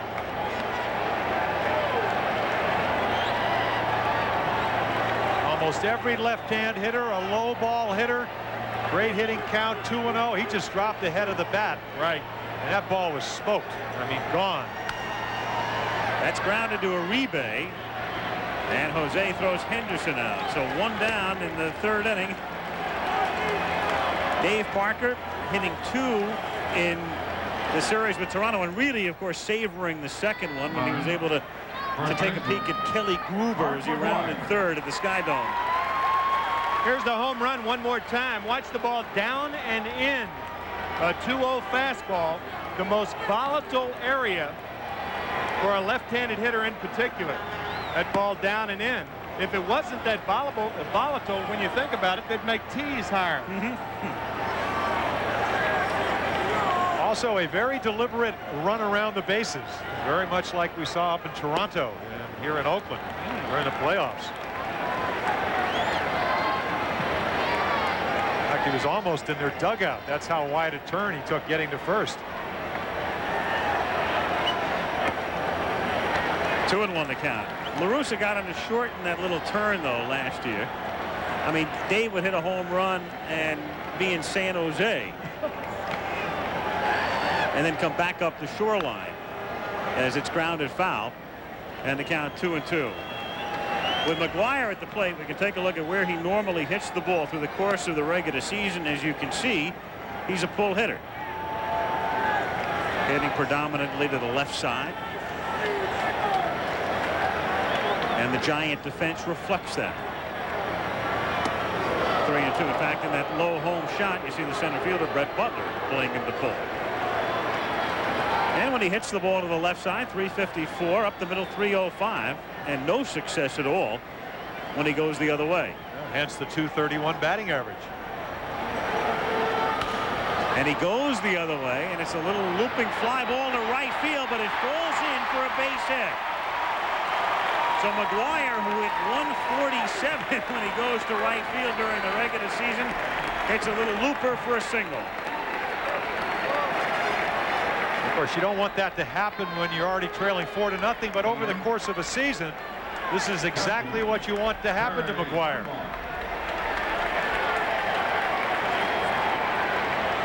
Yeah, but it's mythical to think that you got to play all the power hitters deep in the opposite direction. 2 guys in this game, Mark McGuire dumping one in front of Candy Maldonado, and Dave Parker doesn't have real good power the other way. He can't hit a line drive the other way over the opposite fielder's head. Kelly Downs again up for Roger Craig in the bullpen with Steinbach at the plate and the count 0-1. Big difference between big strong guys like Parker and McGuire in the pull position as opposed to the opposite position. Of course, McGuire to Canseco, right. Yeah, Canseco, you better play out on the morning track. Yeah, because he's got good power the other way. McGuire has power with a fly ball, but if you play him shallow the other way, the fly ball itself, the loft of the fly ball, will allow the opposite fielder to get back under a ball like that. 1-2. That gives you time. The opposite fielder, in my opinion, should position himself where the hitter cannot drive a ball over his head, and thereby cut down on all the flares hit the other way, like the one McGuire just got. And the perspective on where Maldonado was positioned was Steinbach at the plate, and the count 2-2. Of course, if you go back to the reason why Maldonado is playing, Roger Craig will tell you it's a hunch, but I think Pat Sheridan, who played mostly right field, left-handed hitter, better defensive player, I think maybe Roger Craig thinks they need more offense. Steinbach down on strikes. That's the second out with McGuire at first base. 2 down in the third inning.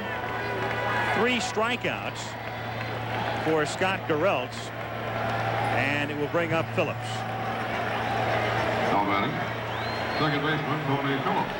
Tony Phillips singled in the second inning. One big difference between these two teams is that bottom of the order. We mentioned the Giants have a lot of trouble. 7, 8, and 9, of course. 9 being a situation where the Giants can have a regular as opposed to the National League Park as it's hit foul. And the A's are tough, though, at the bottom of the lineup with Steinbach, this man, Phillips, and then either Weiss or Gallego hitting ninth. And of course, part of why a team is tough is that how do you pitch them? They're playing in the left field, and the first base hit was on a curveball. So really what Gereltz did is cross up his defense. You would assume they'd pitch Phillips away with hard stuff. 0-2 the count. McGuire no threat to run at first base, so Clark is playing behind him.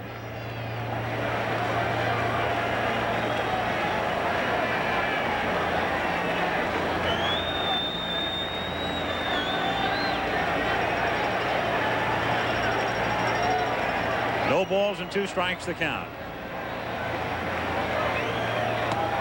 And Phillips gone on strikes. But in the inning, the home run by Dave Parker. And at the end of 3, 4-0 Athletics. Hello tomorrow, goodbye yesterday. You can feel the emotion, we're breaking away. A generation of life, we have our own voice. A generation of taste, and Pepsi's our choice. We're leading the way, now let it be said. A generation of Pepsi, a generation ahead, a generation. Chevy S10 4-wheel drive pickups take on the 4-wheel drive Ford Ranger. Look, to shift from 4-wheel drive high to 2-wheel drive, Ford says you should stop and back up 10 feet for reduced wear on the front drive system. While Chevy with InstaTrack never asks you to back up, so you can go forward with Chevy or backward with Ford. Nobody's winning like the heartbeat of America. Today's truck is Chevrolet. I thought I was hearing things. There's my IBM salesman telling me that we need a special piece of equipment that IBM doesn't even make, but offering to get it for me anyway, and to integrate it with what we already have. Ooh. So I asked him, hey, what's the story here? The story is that IBM is telling its people to solve problems, not just sell hardware and software. This is not the IBM I thought I knew. The on-off endurance test. The shake test. The impact test. You'll probably buy only one furnace in your life, so buy the one that's built to last a lifetime. The Lennox Pulse Gas Furnace. Take it from Dave Lennox.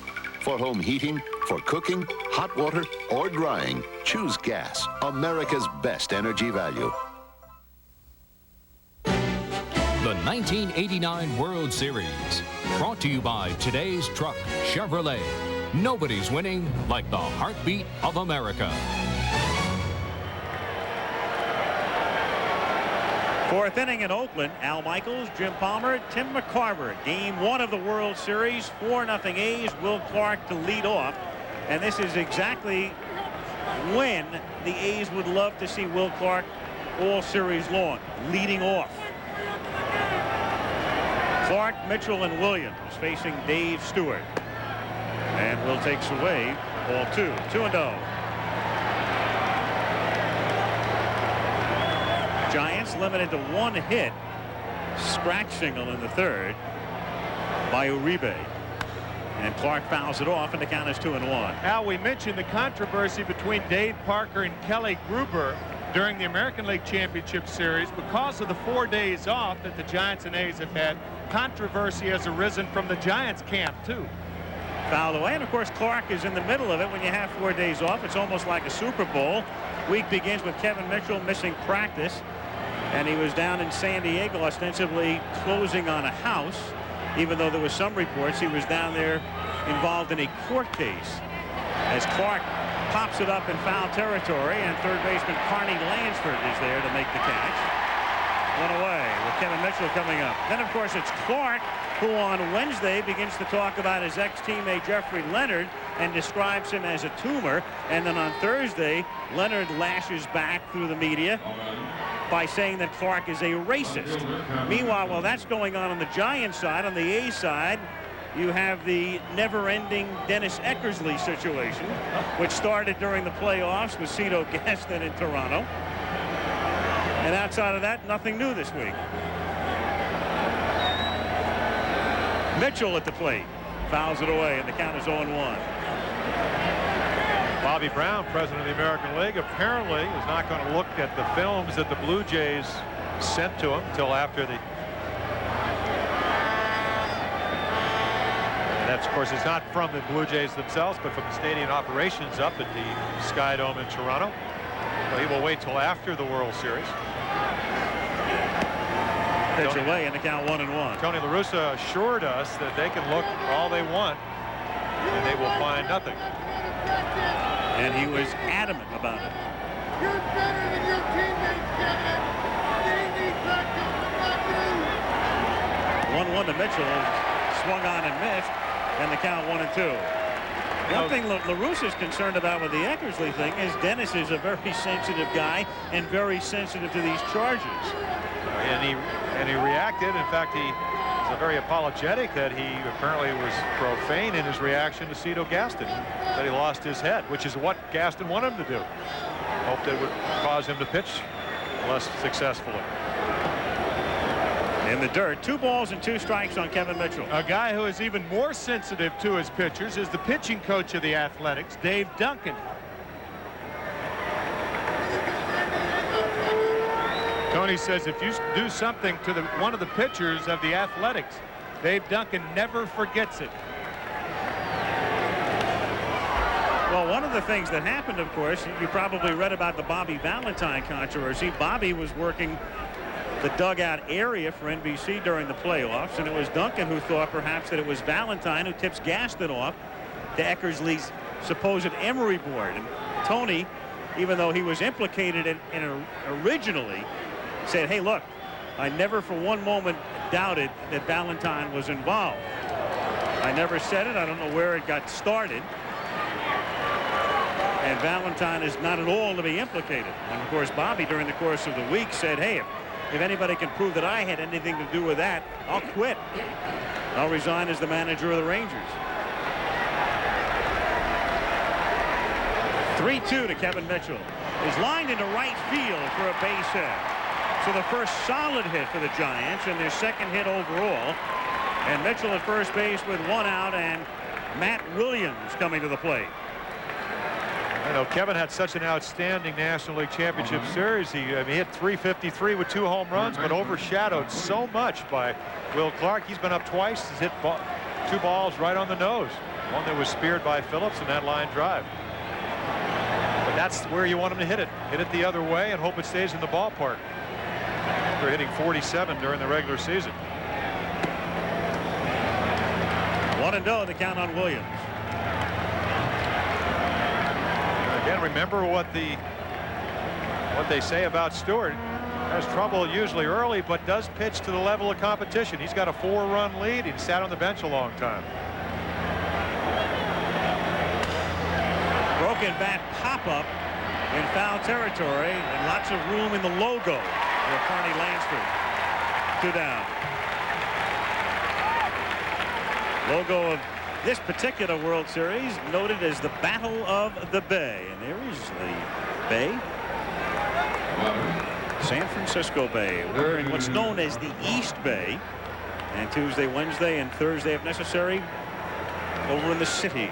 That looked like a silk screen piece of art, didn't it? Yeah. Beautiful.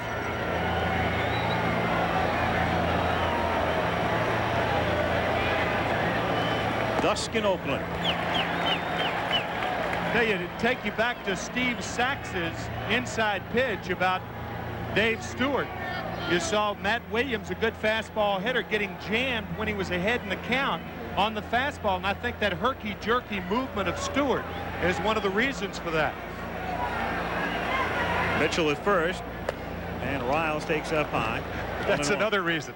I mean, you know, Dave Stewart, of course, Al Michaels told you that he was released, but he has always had this kind of stuff. Was a closer down in Texas, tried to mess around with a forkball, and Doug Rader, who did a great job with the Angels, said, hey, forget about that. You throw too hard. You're throwing that kind of pitch. And there's one in the dirt. And blocked by Steinbach.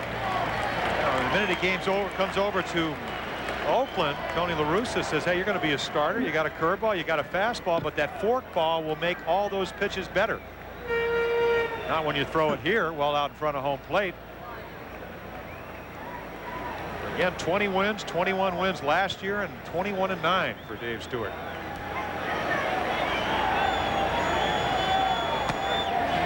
Two and two. Last time a pitcher in the American League won 20 games 3 years in a row. When was that, Al? Well, you know the name? Big right-hander from Baltimore. Actually, it was 4 years in a row, guys. Underwear salesman. You're putting additional pressure on Stewart. He's going to do it again. That's grounded toward the hole, and Weiss is there to plug it up and get him at second on the fourth. Giants done in the fourth. 4-0 Oakland in the 3 1/2. Parker, they're giving a little advice to Canseco. Jose, you know, I know you're 1 for 21 in the last 2 years. Hit him that away. Yeah, you get the count to 2-0. Look for the fastball and drop the head on the bat. It's easy. Don't swing at those curveballs with 2 strikes and punch out twice. Weiss leading off in the 4th inning. Weiss, and then the top of the order, Ricky Henderson and Carney Lansford.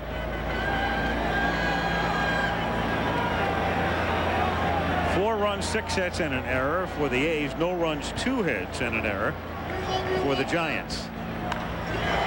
And of all people, Weiss drives one to right field and gone.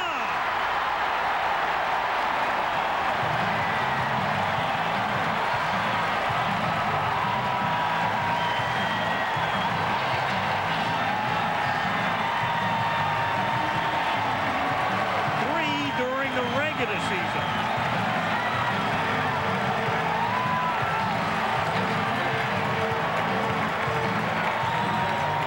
And La Russa saying one reason he wanted Weiss in the lineup, that extra left-handed bat tonight, and it turns out to be the right choice.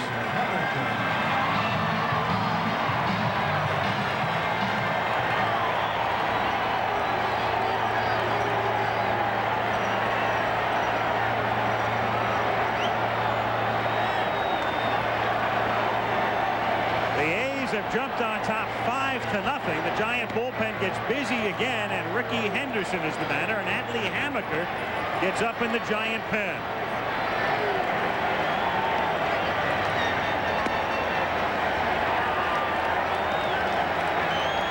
Two and 0 the count. See Weiss talking to hitting instructor Merv Brennan, and Merv said he's been swinging so well right-handed that he's thinking about maybe exclusively hitting right-handed, and there he goes, hits a home run left-handed. Merv saying, hey, that's exactly what I told you to do.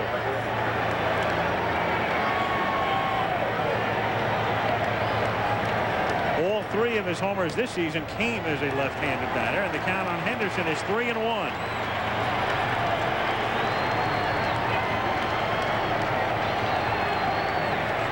I think the Weiss's injury to his knee was his right knee, so it'll be less painful to hit left-handed.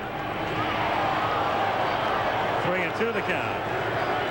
The quiet Giant bench with Craig and Dusty Baker and Bob Lillis.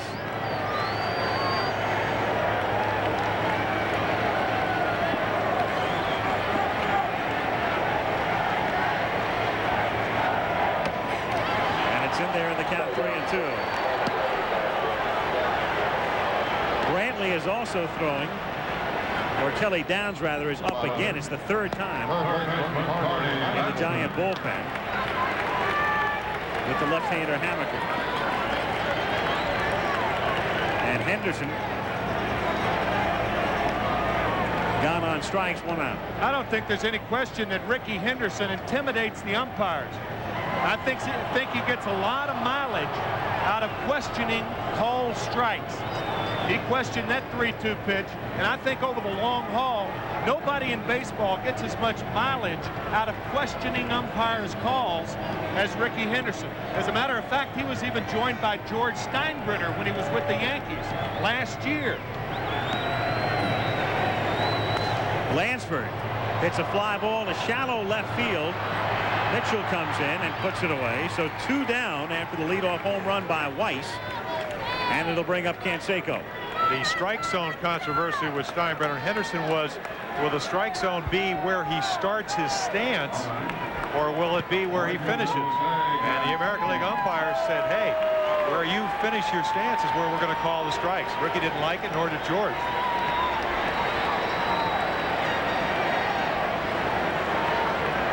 Canseco now looks at a strike, and the count is 0-1. We'll see if Dave Parker's advice helped. Jose been up twice, both times out on good curveballs, blown away on strikeouts. 1-1 the count. Well, one thing Roger Craig doesn't have to think about, since this is in the American League Park, is Garrelts and his removal for a pinch hitter at any particular point. The 1-1 pitch is hit foul, and that becomes an interesting little thing here too, because then you say to yourself, how long do you leave Garrelts in? Because the Giants, with Robinson and the knee problem scheduled to work in Game 3, and they're thinking about maybe Lacoste or maybe coming back with Garrelts in the 4th game. That's something that has to come into play in Rogers' mind right now. That's why this first game is much more important for the Giants to win than it is for the Athletics. Another decision you have to make is Garrelts tired, pitching more innings than he ever has. Didn't pitch well in the playoffs. Struggled obviously here tonight. So do you let him really maybe destroy his confidence and get a little bit more tired?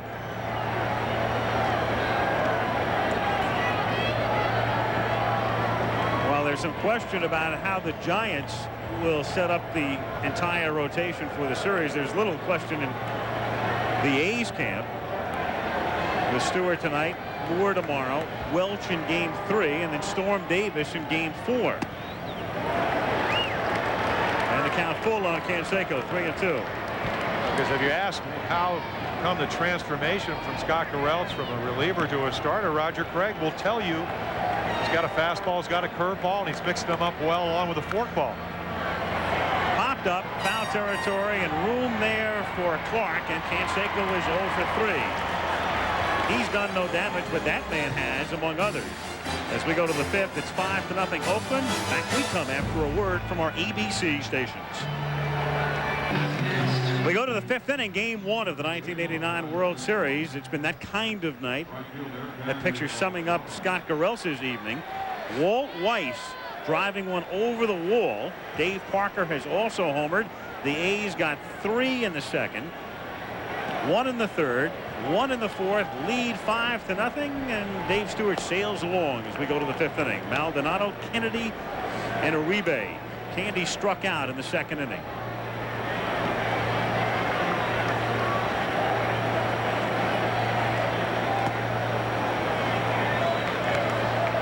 Kennedy on deck.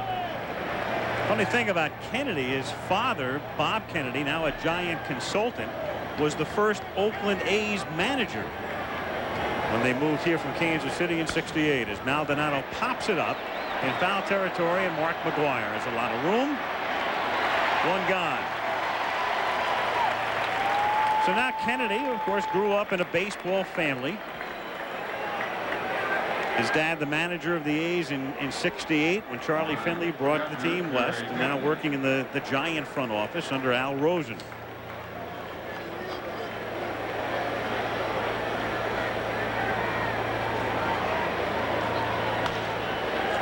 It's grounded to the right side. McGuire has no time to break back to first base, but Kennedy's a slow runner, and Stewart gets there to take the throw from Phillips.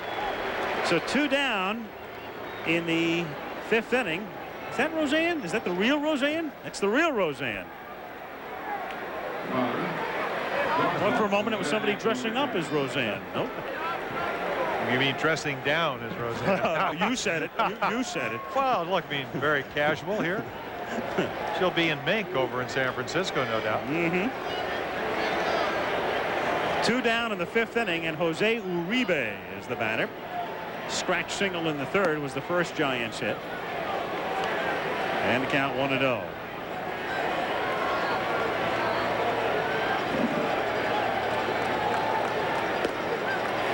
One and one.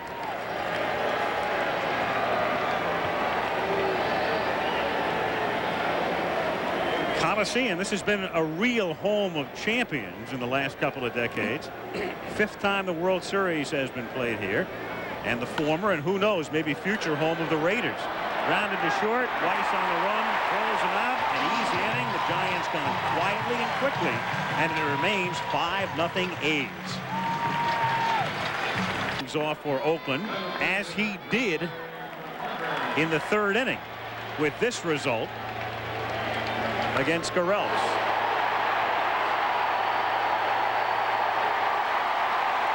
And now he'll try to duplicate it against Atlee Hammaker, who comes in to pitch in the bottom of the 5th inning, and the count is 0-1.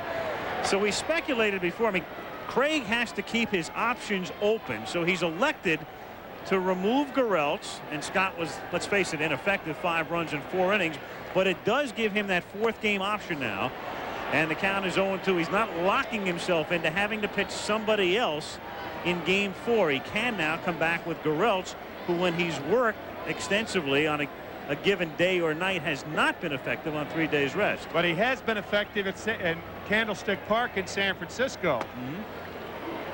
In fact, the whole Giants staff, I mean, their ERA of 2.72 at home, yet 3.92, almost 4 runs a game on the road. So they, of course, these parks very similar in dimensions. Well, and also, you know, other than Dodger Stadium, Shea Stadium, right here at Oakland Alameda County Stadium and Candlestick Park, number 3 and 4 as far as the amount of runs scored per game, cutting down batting averages. Good places to pitch. Not tonight for Scott Garrelts, though. Down goes Parker, so Hammaker comes out of the bullpen to strike him out to lead off the bottom of the 5th inning, and Dave Henderson will be the batter. A's, as you can see, last year Canseco hit that grand slam in game 1, and then McGuire hit the game-winning homer in game 3 in the 9th inning, and that was that. And they've already hit 2 home runs in 21 at-bats in game 1 tonight. Dave Henderson, 0 for 1 plus a walk, takes low ball 1. Oh, and it goes back to a point that you made. How important is pitching going to be in this World Series? The Dodgers, best pitching in the National League, under 3 runs a game. Grounded down to Uribe, and the low throw scooped by Clark, so 2 down. And the batter will be Mark McGuire. A reminder, next Sunday on ABC Sports, international basketball at its finest, the McDonald's Basketball Open, featuring the Denver Nuggets of the NBA and teams from Italy, Yugoslavia, and Spain in round-robin competition. Live from Rome next Sunday, 2:30 Eastern, 11:30 a.m. Pacific, here on ABC. McGuire takes outside, and the count 1 ball and no strikes. Mark with as many hits tonight as he had in the entire World Series last season. 1 for 17 last year. Canseco 1 for 19. So a composite 2 for 36 as Clark, and even in Oakland he can't make the play.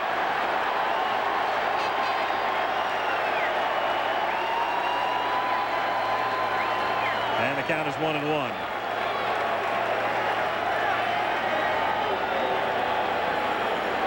Did he lose that ball? He overran it. Yeah. I mean, he overran it. Maybe he thought he was feeling it in Candlestick Park. Of course, you've seen him play in Candlestick, but also here you really need to get a lot of help from not only the shortstop but the second baseman at first and third pop-ups because of a better angle.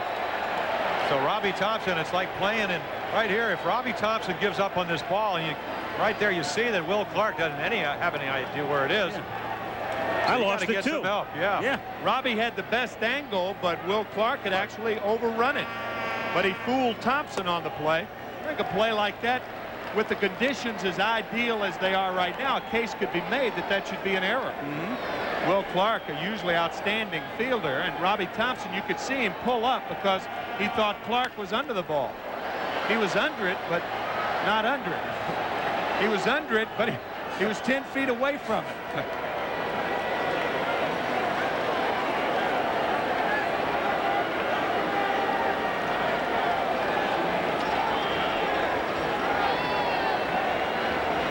Three balls, 2 strikes, 2 out, bases empty, 5-0 Athletics in the bottom of the 5th.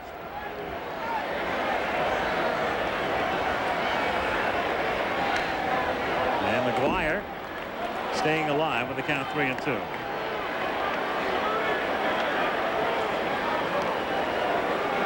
Again, going back to that point about pitching, the point you made, Tim, is that you don't think the Giants have a Hershiser.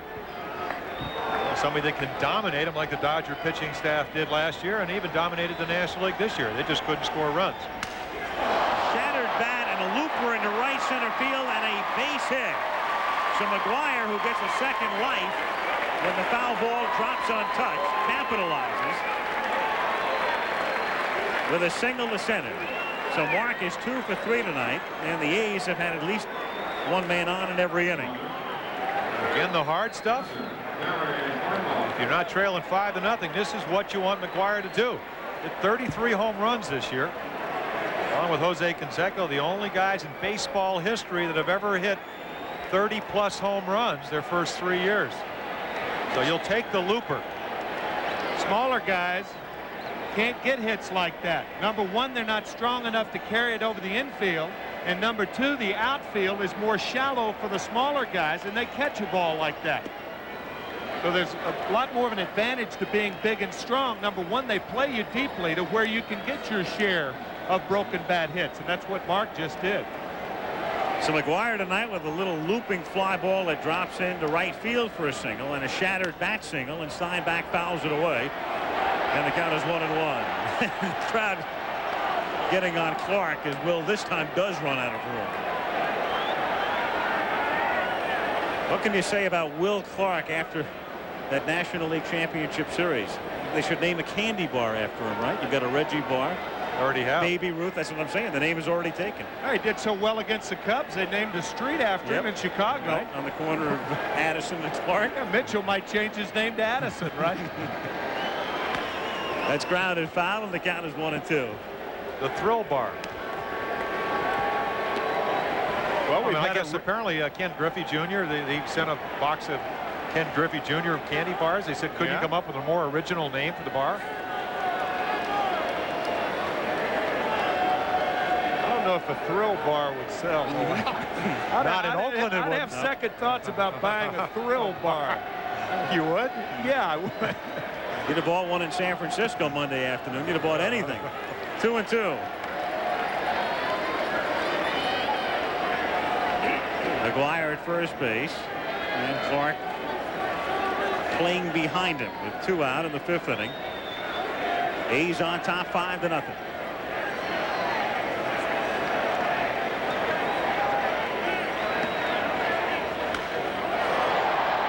the air to left field, and Kevin Mitchell positions himself to make the catch and retire the side. Oakland gone in the 5th. It remains 5-0. This is more as a love fest than a rivalry. Don't you guys get the feeling that it's summed up? The Bay Area feeling is really summed up by those fans who wear those hybrid caps, half Giants, half A's. Yeah, right. Well, dinner last night, I said, somebody said, have a good game. And I said, well, and who should I root for? And from both sides of the table, I heard A's and Giants. So, I mean, a lot of people probably haven't made up their mind at this point. You kind of get the feeling it's an inter-squad game, right? A spring training game or something. At least at the outset. But let's see how things go along about next Wednesday. Over the winter. Yep. The lines could eventually be drawn.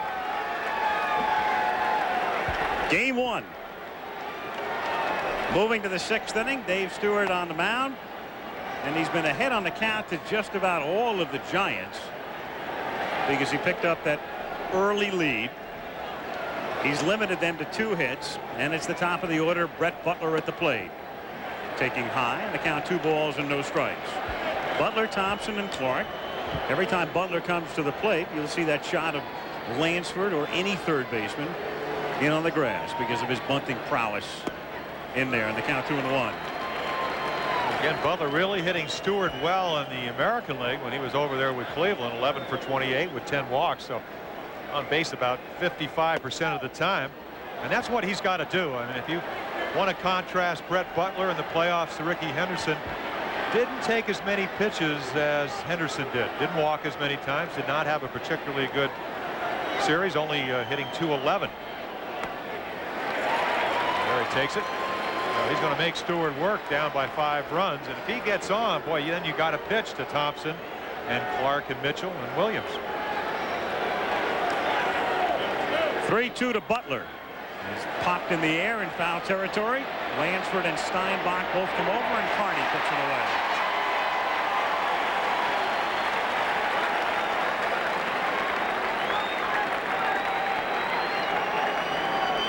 One down in the 6th inning. Again, the Giants with just 2 hits. The scratch single by Uribe, which could have been scored either way, and the single the opposite way by Mitchell in the 4th.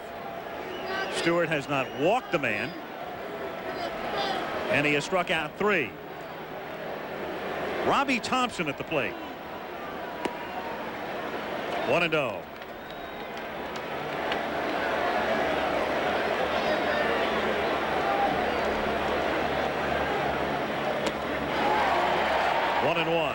A perfect example of how good stuff Stewart has. He got behind Clark 2-0 last time, threw him 3 straight fastballs and got him out. You just don't see that. 2-0 in the playoffs. That's how Clark hit 13 for 20. Little pop-up on the skin part. Phillips. 2 down, and it will bring up Clark.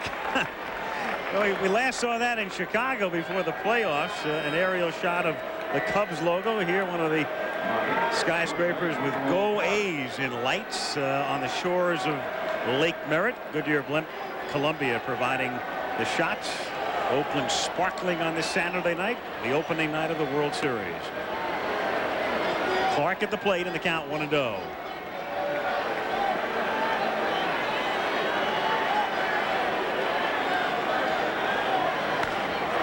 To right field, and Canseco goes back and misjudges it over his head and bounding away, and Clark goes into second with a double.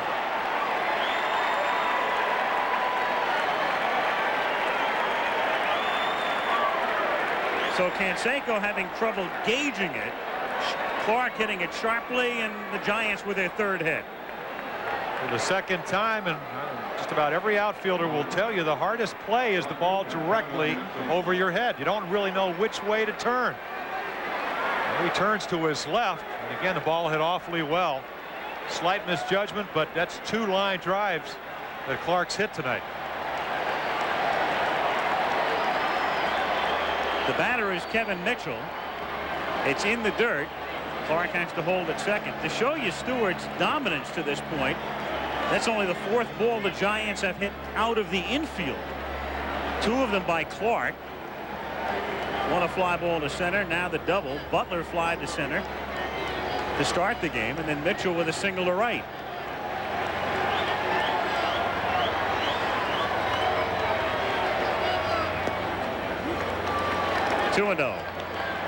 And Stewart, if there's any weakness, does give up a lot of home runs, 23 over the year in 257 innings, but no 3-run home runs, no grand slams.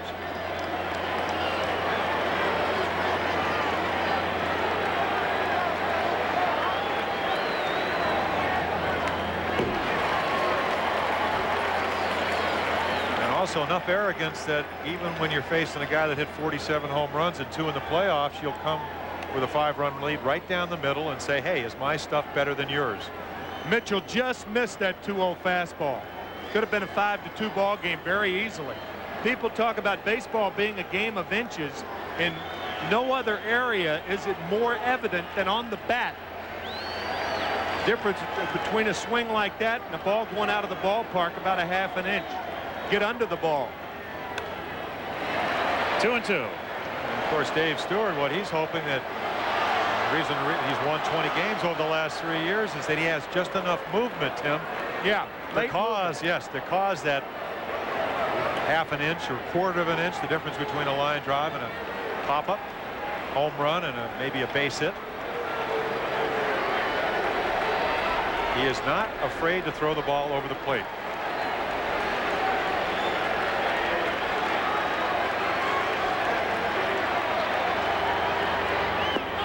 And Mitchell gone on strikes. Number 4 for Dave Stewart. Giants waste a double by Clark. It remains 5-0 A's. Game 1 of the World Series at the Oakland Alameda County Coliseum. And the A's are ahead 5-0 as we go to the bottom of the 6th inning. Tony Phillips, Walt Weiss, and Ricky Henderson. Phillips, switch hitter, comes up right-handed for the first time in the game. And the pitch is high for a ball.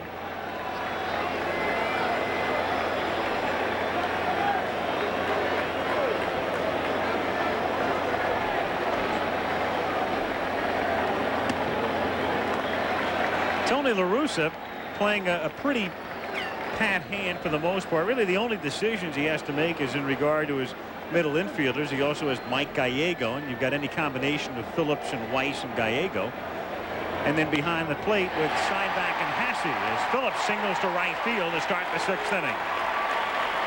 Yeah, he said he'd like to get Gallego in tomorrow night, but the way Weiss and Phillips are swinging the bat, Tony being a switch hitter, as you saw him get a base hit earlier, left-handed, now right-handed. I'll tell you one thing, you talk about great pitching. One of the reasons are guys like Phillips, former shortstop, now plays second base, great range, good arm. It's a lot easier when you're out on the hill.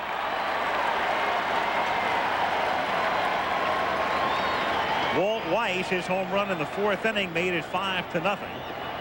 Turning around right-handed. He had .228 as a right-handed batter during the regular season. And squaring the bunt takes outside, ball 1.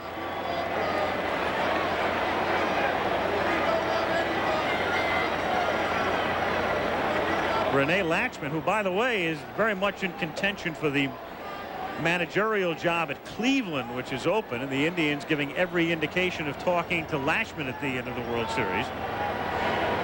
Was flashing the signs from third. Latchman, of course, has prior experience as the manager of the Milwaukee Brewers at one time and the Seattle Mariners as well.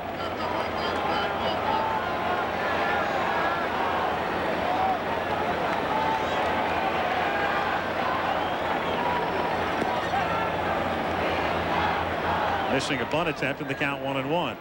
There's a situation, Tim, where if Weiss bunts Phillips over, Henderson on deck, do you walk him? You really take the bat out of Ricky Henderson. Not when you're behind by 5 runs. I don't intentionally walk anybody, I don't think. So you let Henderson hit off of Hammer. Yep. Okay. Swings away and rips it foul, does Weiss, in the count 1 ball and 2 strikes.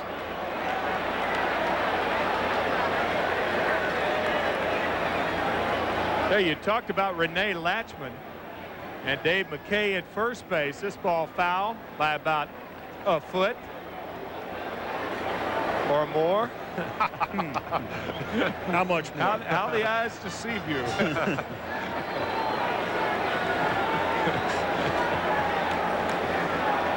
1-2 the count on Weiss.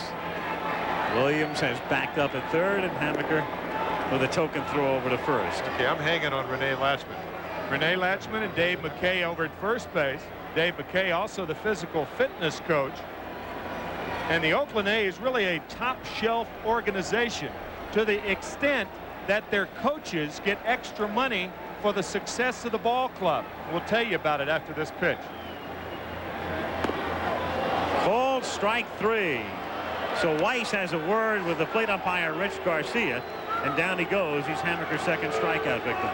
Peter Gammons of Sports Illustrated and a super writer told me before the game that the Oakland A's coaches, if the Athletics win the division, they get $10,000 extra. If they win the pennant, they get $10,000 extra. If they win the World Series, they get $25,000 extra, which means $45,000 into the pockets of coaches who don't make a lot of money, and that's on top of their World Series share. That last year was over $100,000. Yeah. For the winners, and the losers make almost as much.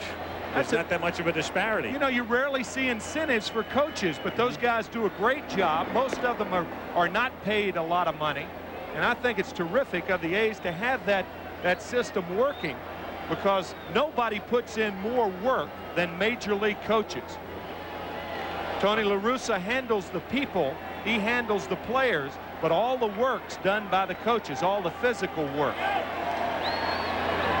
Another benefit, of course, coaching with a club like Oakland and having back-to-back years is that you are considered for the managing openings, as Latchman is. And of course, even though Dave Duncan is not linked to any particular opening or to any particular situation, the day will probably come when Dave will be more than seriously considered.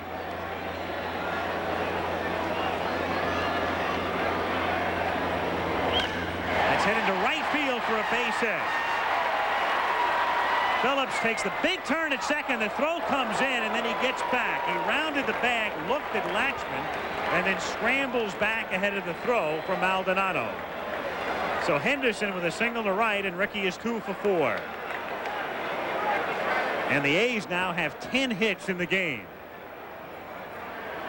And the reason that Phillips only on an excellent execution of hitting, Maldonado playing very much shallower than he did before the off field on a right-hand hitter that does not have a lot of power. See Phillips just barely getting back as Uribe tries to make the tag. Good throw by Maldonado. We saw a bad throw earlier as he hits the cutoff man, almost comes into play as an out. Carney Lansford, a single and 3 trips tonight. Infield at double play depth, and the pitch is taken for a strike, and the count is 0-1.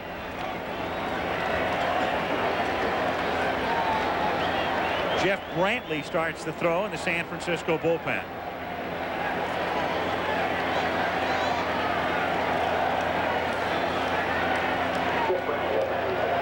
Phillips at second and Ricky Henderson at first. And Hamaker misses away, and the count 1 ball and 1 strike. Brantley in the Giants pen. Giants going with a 9-man pitching staff in postseason, and the A's with 10. Roger Craig very, very impressed with Jeff Brantley, thinking Jeff could be a terrific stopper someday. Right now he's middle relief. A lot of young pitchers come up in that particular style. They're middle relief until they get over the early jitters, and then they're either moved into a starting position or an effective short man, depending on their effectiveness, of course. 7 wins, 1 loss over the season. Likes to bring him in to get out of an inning because he apparently has earned nerves of steel. Doesn't seem to bother the bases loaded situation. A little chopper foul. For the moment, he's a setup man. The Giants closers, of course, are Steve Bedrosian from the right side and Craig Lefferts from the left side. Brantley and Downs and Hamaker, the middlemen. Going back to what we said at the very beginning tonight, I think it can only be appreciated in retrospect what Roger Craig has done this year with the Giants, with the pitching staff, with the injuries, to use 15 different starting pitchers, to have guys off and on the disabled list all season, and never lose more than 3 games in a row. Of course, a lot of people feel that maybe the split finger fastball caused some of the shoulder injuries. Roger Craig says ask any of the pitchers. They don't seem to think that'd be the reason. Maybe it's the cold weather in Candlestick Park. You know, they pitched extremely well there. A lot of people think a split finger fastball is a very unorthodox pitch. Successful, but you don't have your fingers behind the ball. You have them around it. It's contrary to a lot of pitching. Lansford hits a fly ball to right field. Maldonado started in, now backs up a few strides. Phillips tags but holds at second as the throw comes in, and that's the second out. So 2 down in the 6th inning with the A's ahead 5-0. And Jose Canseco is the batter. He's been silent tonight. He has struck out twice and fouled to first. Dangerous situation, however, for Hammaker, because he throws in that zone that Jose likes it. A better low ball hitter, Hammaker, to be effective, has to keep the ball down. Jose, with that heralded 900 number, he's now 1 for 22 in the last 2 World Series. He might have to change it to 911, 911. Either that or you should call collect. Everybody who calls is calling collect. Roger Craig now will go to the mound, and with Canseco, the right-handed batter, up here. Brantley in the bullpen. What I meant by that is they call and he collects. Yep.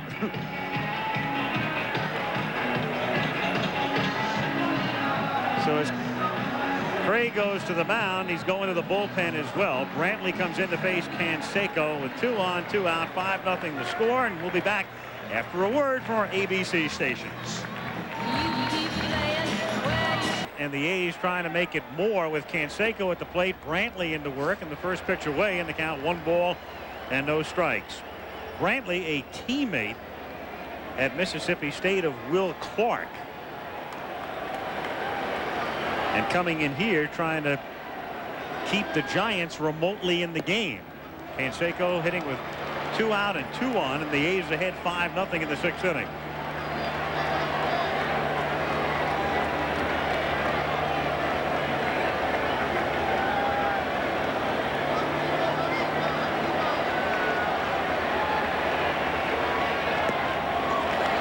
And he's behind 3-0, and on deck, of course, is the left-hand batting Parker. And I would think Canseco would be hitting here 3-0. Tony La Russa knows that with 1 swing, Canseco can put this game out of reach. Parker helped do it with this home run back in the 3rd.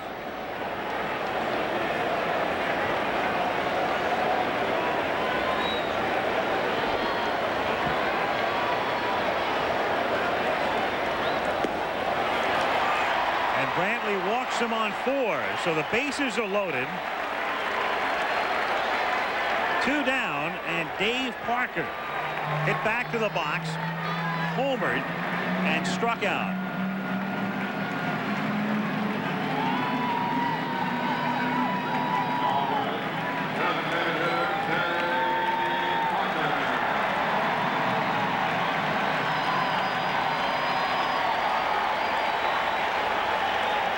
Mike Lacoste going down to the Giants bullpen.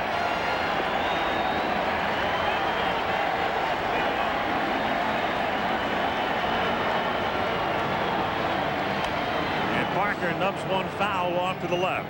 0-1 the count.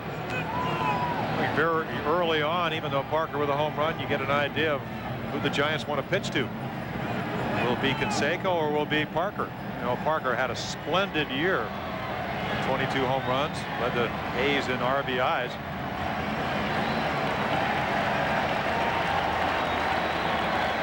The 0-1 is in there, and the count 0-2. Parker, you might say, hopping mad over the call. Also at 38 in his last year, as you watch. Yeah, a little bit low, Richie Garcia.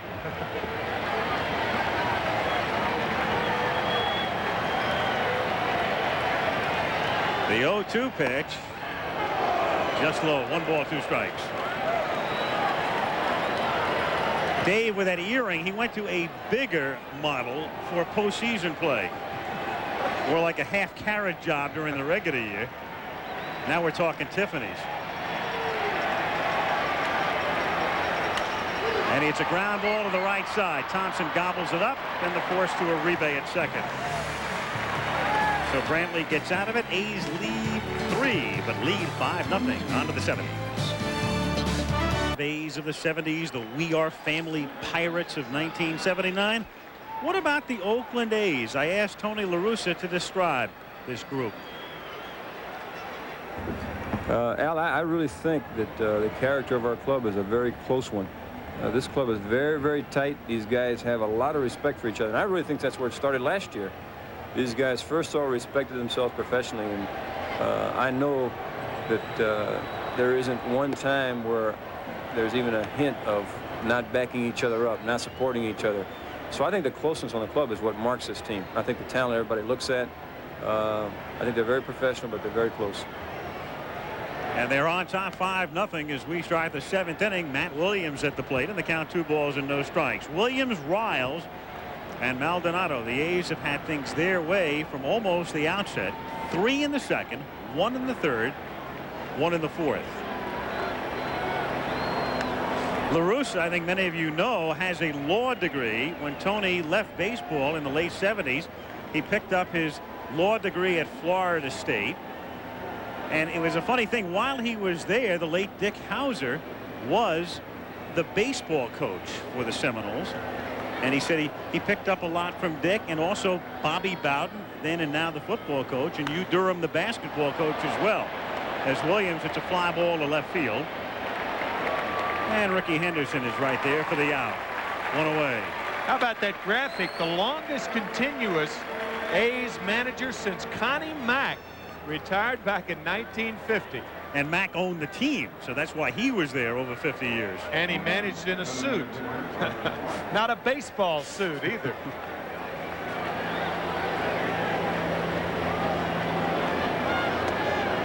Is there a connection there? He managed in a suit, and La Russa has a law degree. There is a connection, yes. Yeah, but we'll drop it. Here's the 0-1 pitch. It's a spurious one. 1-1.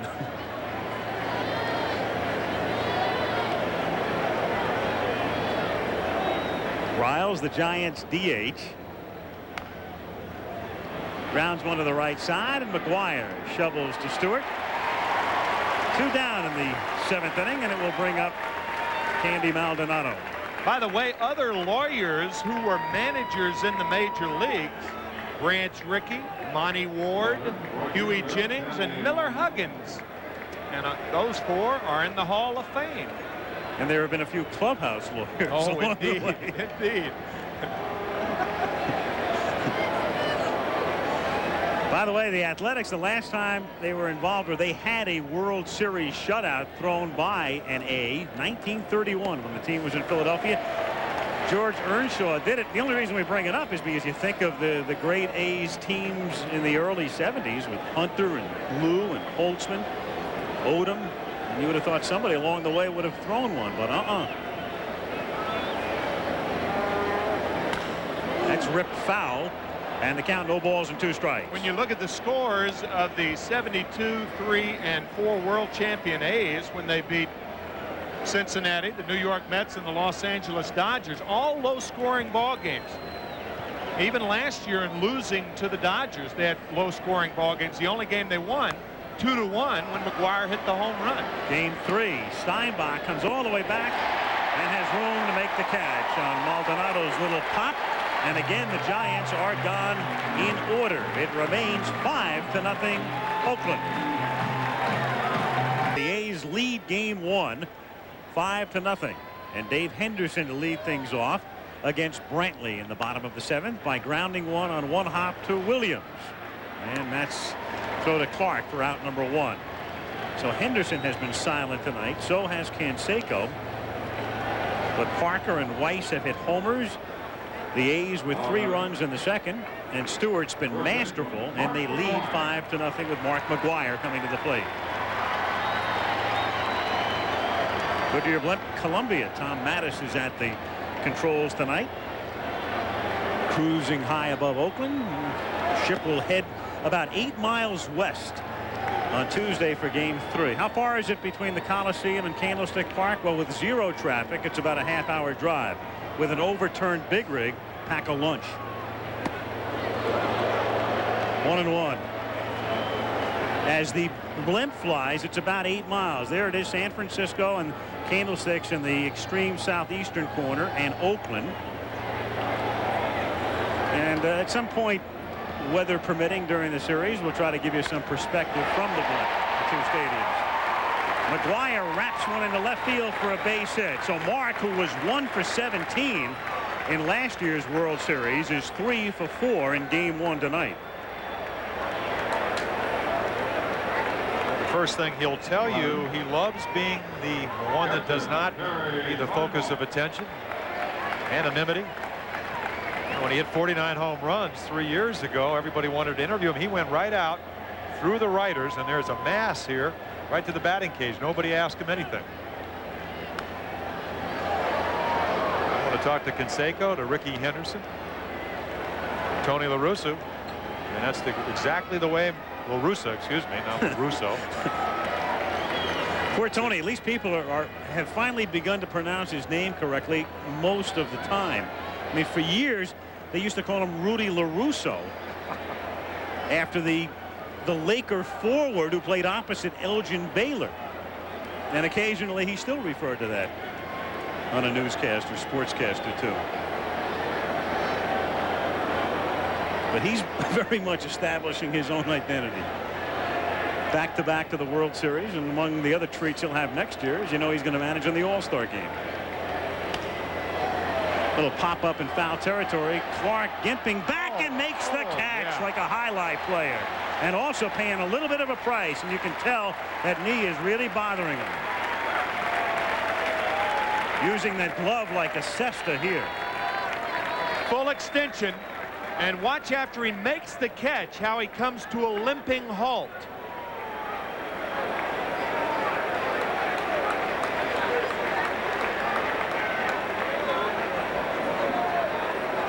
Takes you back to that triple he hit against the Cubs, and eventually scored the first run in Game 5, and then won it with the 8th inning single. Good play by Clark. Phillips at the plate, 2 for 3. That's the 7th foul out in the game, and it tells you something about this ballpark. 1-0 with more foul territory than any park in the majors, it would figure. Circular stadium, built for both baseball and football, and as we mentioned before, the longtime home of the then Oakland Raiders, and the city of Oakland trying to get the Raiders back, along with the city of Sacramento and a few others. 2-0. But it's funny the way things have transpired in this city. The Raiders were here, sellout after sellout, and out they went. And we talked about it at the beginning tonight. The A's came west in '68 as you look at a panoramic shot of Oakland. And this franchise hit bottom in the late 70s. And it was saved by the Haas family, a San Francisco family, a Levi Strauss Company family, Walter Haas Sr. and Jr., and their son-in-law, Roy Eisenhart, in a press conference in 1980 to the surprise of everyone, bought the team from Charlie Finley and reestablished the franchise's roots.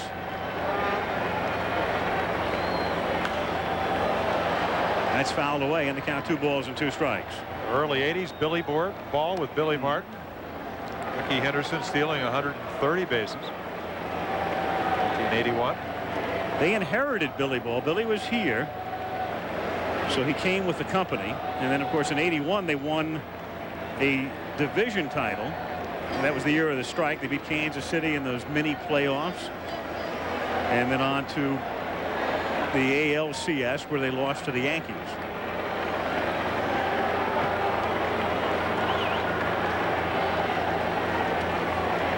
Lost to the Yankees 3 straight. And how did the Yankees celebrate it? A fight between Greg Nettles and Reggie Jackson. In the old Oakland tradition. Yeah, right. 2-2. Yeah. I would say not only were the A's of the 70s a dynasty, certainly by today's standards, 5 first-place finishes in a row, 3 world titles, but probably the most colorful group in recent times as well. Yeah, they proved you don't have to get along to win.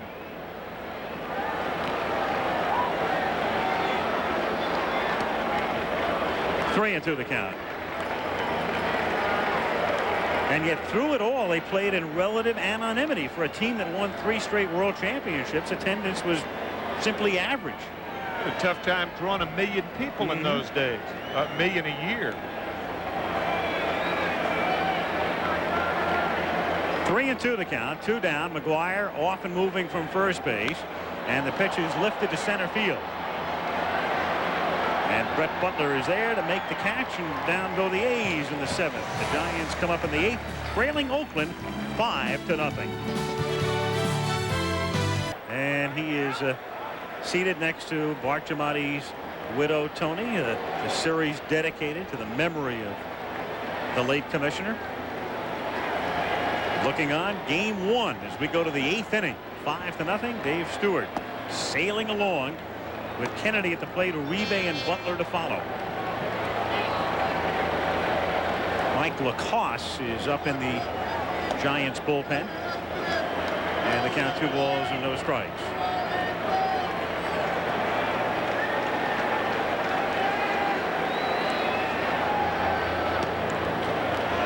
And for one of the rare times tonight, ball 3. Ken Olberich, fellow at 18 pinch hits this season, is out on deck to bat for Uribe. Lacoste with his jacket is on his way back to the Giants dugout. So he has warmed up and probably will come in. There's Mike in the bottom of the 8th inning. Grounded toward the middle. Phillips is over there to backhand it. Throw him out. 1 away in the 8th inning. And Ken Olberich comes up. Monday Night Football. Rich Stadium in Buffalo will be the site. Minus Kelly, the Bills trying to get squared away under Frank Reich, and Jim Everett leading the Rams into Buffalo. The Rams, the only unbeaten team through the first 5 weeks. Meanwhile, tomorrow, game 2 here. Big Daddy Rick Russell pitching for San Francisco. Mike Moore for Oakland. 8 Eastern and 5 Pacific tomorrow, game 2.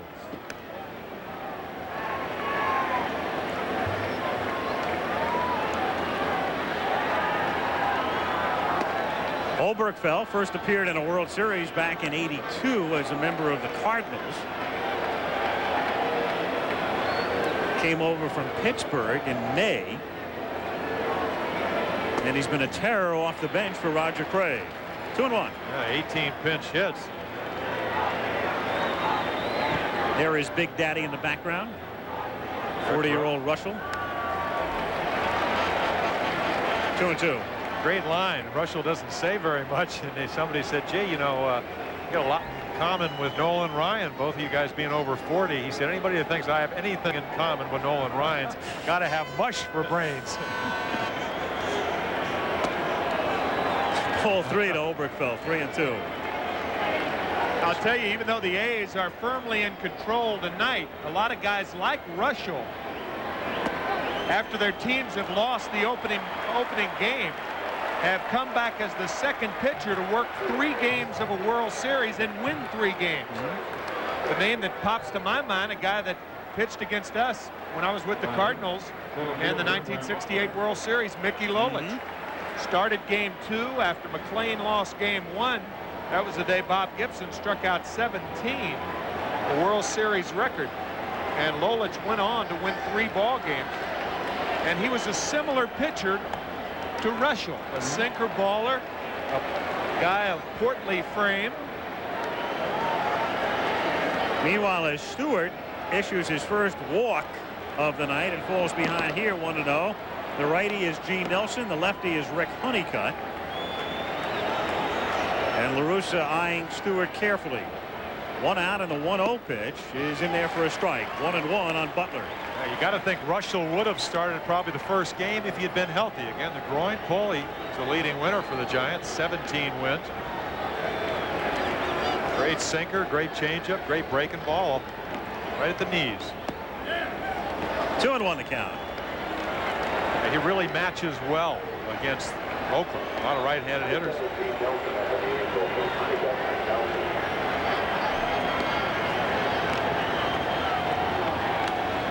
Butler fouling it back toward us, and the count 2 balls and 2 strikes.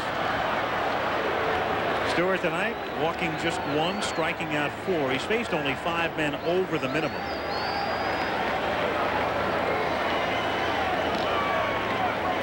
Started the All-Star game in Anaheim. First time as an All-Star this year, which is unbelievable considering the fact he's won 20 or more 3 years in a row. In the air to left field. Henderson over toward the line. And that's the second out. Oberkfell remains at first, and the batter will be Robbie Thompson.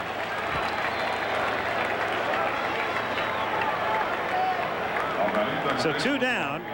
Thompson coming to the plate. A's breaking out on top with 3 in the second tonight. Sending 8 men to the plate off Scott Gereltz. Key play in the inning. Kennedy dropping Clark's throw at home plate for an error, allowing a run to score. Parker and Weiss have hit home runs. Stewart has been dominant, and it all adds up to a 5-0 Oakland lead in the 8th inning. Thompson ducks under it. The count 1-0. Clark on deck.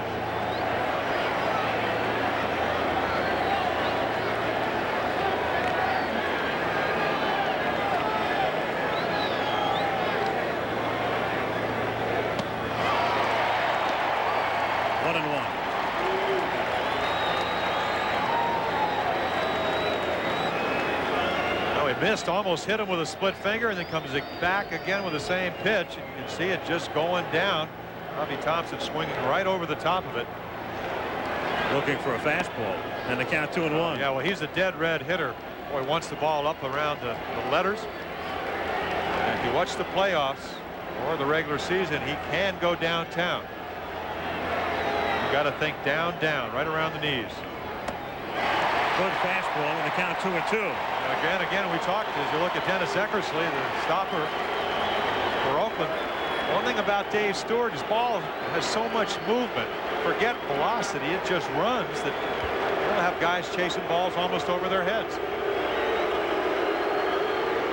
Crowd chanting Stew, Stew, Stew as Thompson grounds one on a hop to Lansford. Over to second to Phillips, and the Giants finished in the 8th. 5-0 Oakland.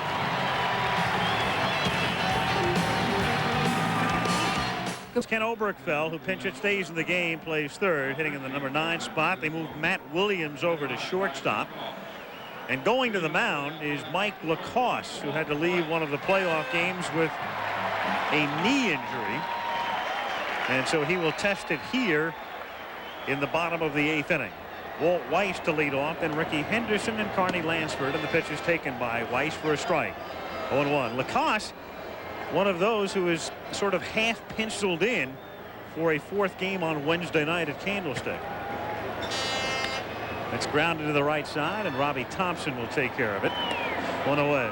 We say half penciled in because Roger Craig can go a lot of different ways right now.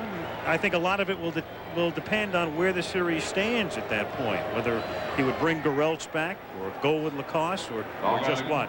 Well, they played the simulated games as you look at Roger, and so did Tony La Russa with the A's. And it's a perfect chance to get Lacoste in, give him an inning, get his feet back on the ground, see how his knees is.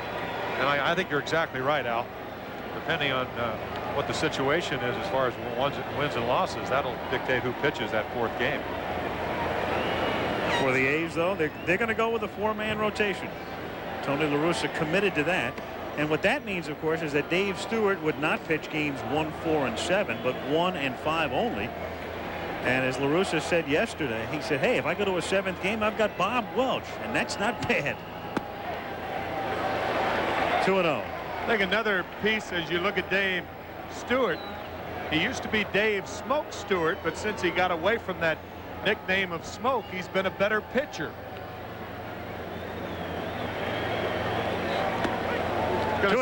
Another good piece of news as you see Dave's mom. Oh, that's nice. Nice hat. Look at that button. Great lid. Her son's picture on the hat. But another good piece of news from the Giants quarters yesterday was Don Robinson pitching batting practice and very successfully, no problem with his right knee. And for that reason, Roger Craig has named him as the #3 starter Tuesday night in Candlestick. National League's best hitting pitcher, so right when we get away from the DH for games 3, 4, and 5, if it is played, gives him a slight edge. You would think so. Only problem is they're facing Bob Welch, and the Giants have never beaten Welch at Candlestick. 19-4 lifetime against San Francisco. Something like 6-0 at Candlestick Park. Yeah, right. 3 balls, 2 strikes on Henderson.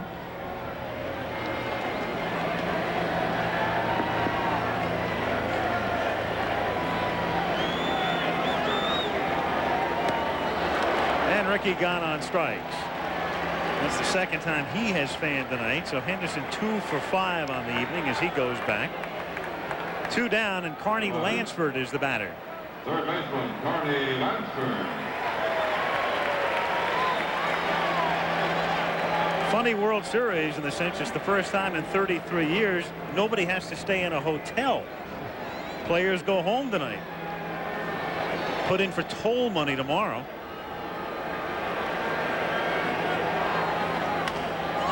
Little soft one-hopper toward the bag at second, and behind it is Thompson to throw Lansford out. So Lacasse has a 1-2-3 inning. And we go to the ninth. It remains 5-0 A's. Outs. Chief Bender 1905 against the New York Giants. Earnshaw and Grove combined in 1930, and then Earnshaw in 1931. And none since. Stewart, though, is 3 outs away as Will Clark leads off in the bottom of the ninth.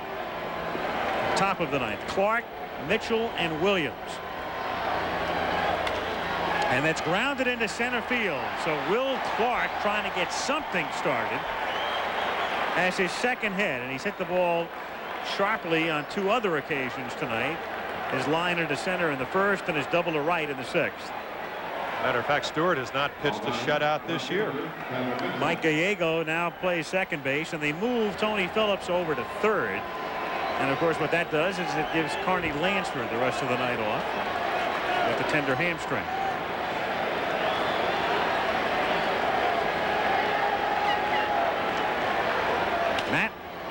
Kevin Mitchell, it's a fly ball in the shallow right center field, and coming in, Canseco can't make the catch. Clark had to hold up and now pulls in at second.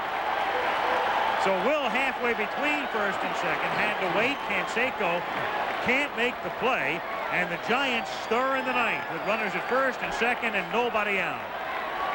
And again, the opposite fielder gets burned. This time Canseco. You remember earlier in the game, Mark McGuire blooping a single in front of Candy Maldonado. And now it's Canseco's turn. A nice try by Jose, but it's first and second Giants. The first time tonight that they have had 2 consecutive hits. As a matter of fact, it's the first time they've had 2 men on base in an inning. Stewart says the magic words to La Russa, so he stays in the bullpen. Rick Honeycutt, the lefty. Gene Nelson, the righty. Here's another look. Got a long run for Canseco. Stewart around in left center. Excuse me, the Henderson around in left center for Mitchell, who's a pull hitter. And one guy had a chance, and he couldn't come up with it.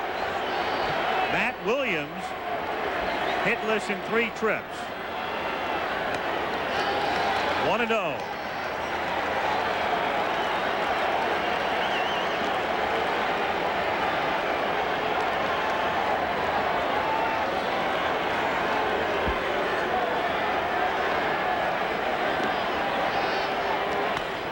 Rip foul, and the count is 1-1. Well, the A's really don't have to be reminded about the bottom of the 9th inning or the end of the game in the opening game of the World Series. Just go back a year. Of course, a different circumstance then, trying to protect the 1-run lead, and the classic confrontation and home run by Gibson with 2 out and 2 strikes, and the Dodgers were on their way. 1-2. He was surprising thing, Al, is both Nelson and Honeycutt still up, and Eckersley, the stopper, with 33 saves. Last year, 45. Still resting on the bench. I was a little surprised to see that, too. Long ball here makes it a 2-run ball game. 1 ball, 2 strikes. The only thing I can think of is that the way La Russa uses Eckersley, he never wants to get him up if he's not going to use him. And so he figures, I still have a 5-run lead. I've got the 2 guys in the bullpen. It's really not time to get him up. He said, I don't know if I'm going to get him in. Which makes a lot of sense, of course, during the regular season. But here, keep in mind, I mean, Eckersley still hasn't pitched in 5 days to begin with. And Williams gone on strike.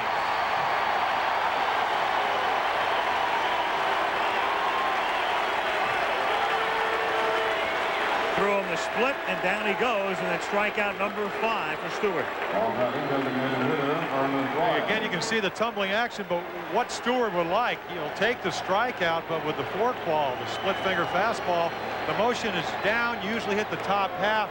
Would have liked to have had a double play, but certainly will settle for the strikeout.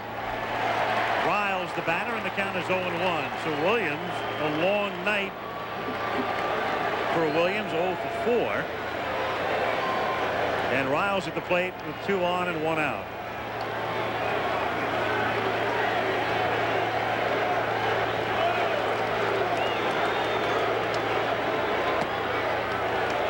One and 1. The thing that makes Stewart so tough is the different planes. You got the forkball going down, you got the fastball taking off. He'll turn some over.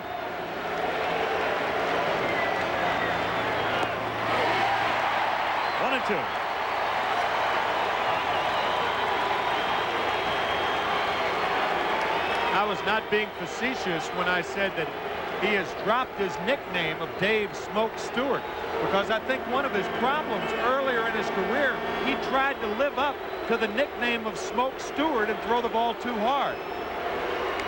Now, as you can plainly see, he's much more of a pitcher with, as Jim says, the change of speeds, the different planes. Well, you know, when you become a thrower, Tim, it's very much like hitting. They talk about Will Clark, tension-free swing. Well, you got to be able to throw the ball tension-free, get it out on your fingertips, get that good movement. You try to throw it too hard, it goes too straight.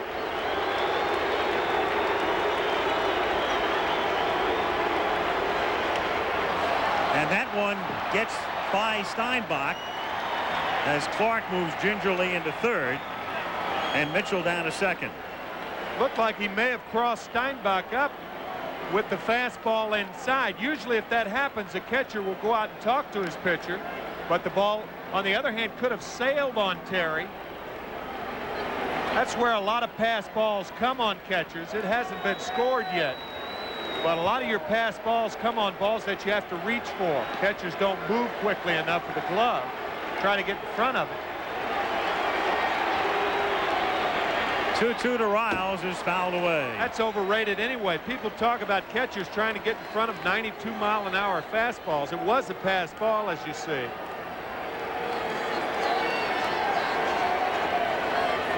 I have never been a proponent of catchers getting in front of everything unless they're blocking the ball.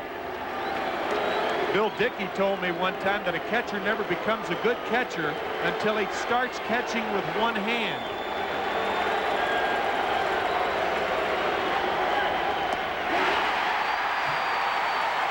He lived up to his old nickname there. 6 strikeouts.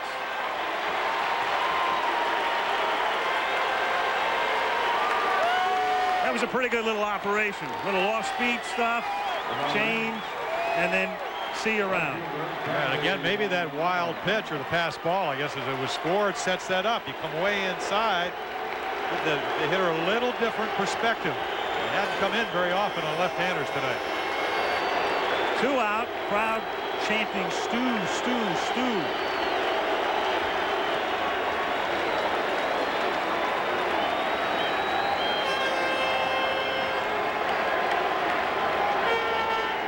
One and 0 on Maldonado.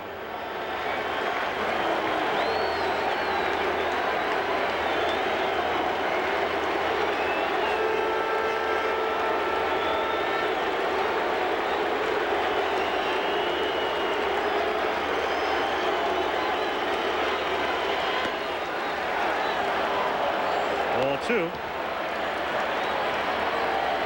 Clark, the runner at third, and Mitchell at second.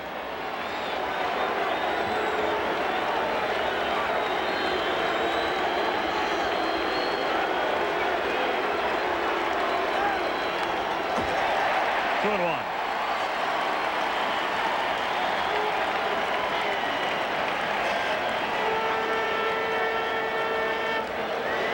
Again, you talked about the nickname Smoke right here.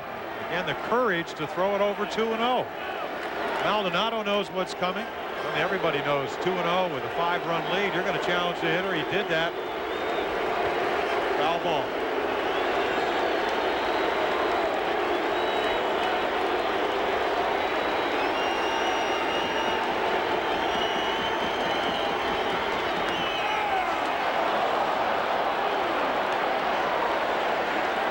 Three and one to count. Kennedy is out on deck. 2 on, 2 out.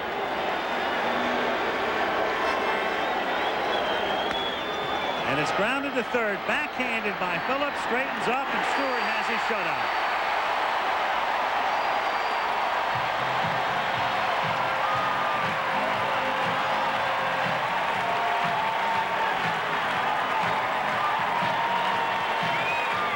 And so in a World Series dedicated to a late scholar, Game 1 is all A's.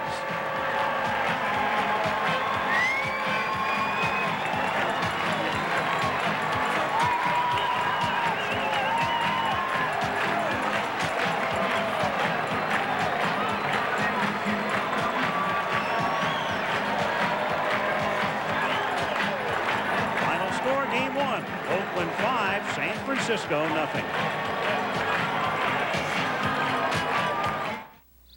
I got dirty and off. 3 hits. Henderson has 2, but the night belongs to Dave Stewart. He pitches a shutout, and he's with Gary Thorne. Gary? Thank you. Well, Dave, magnificent performance. Congratulations. You said you were concerned about early innings because sometimes you run into trouble early. You got out of it tonight. Well, it's always my main concern, the early innings, because, you know, I do have problems in the early part of the ball game.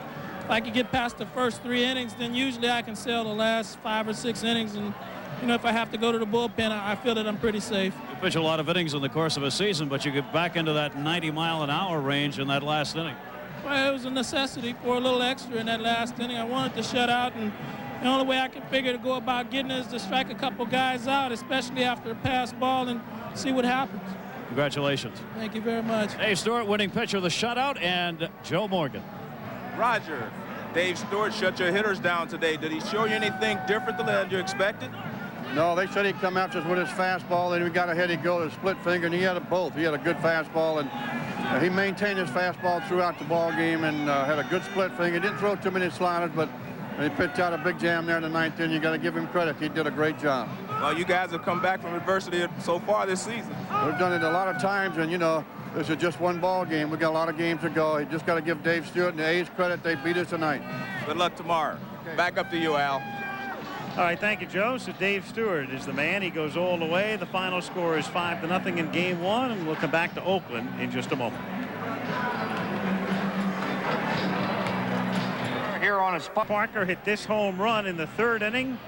Walt Weiss hit a home run in the 4th, and Dave Stewart pitches the shutout, and Game 1 belongs to Oakland, 5-0. Al Michaels for Jim Palmer, Tim McCarver saying good night from Oakland with a reminder that tomorrow night on ABC Sports, we're back at the Oakland Alameda County Coliseum for Game 2 of the 1989 World Series between the San Francisco Giants and the Oakland A's. Our coverage begins live at 8 Eastern, 5 Pacific.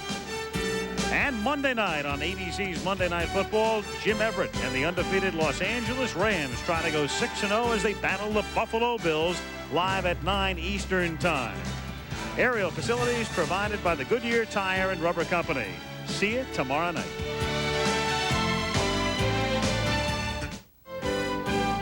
The 1989 World Series, the San Francisco Giants versus the Oakland Athletics, has been brought to you by Miller High Life.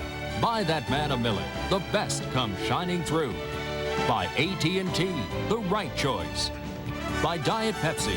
For great taste that's a home run every time, it's Diet Pepsi, the right one.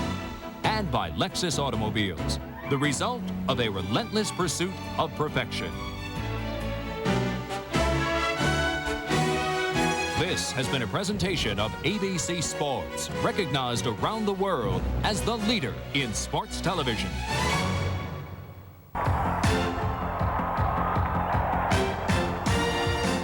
Channel 7 presents Battle of the Bay. The American League champion Oakland A's take on the National League champion San Francisco Giants.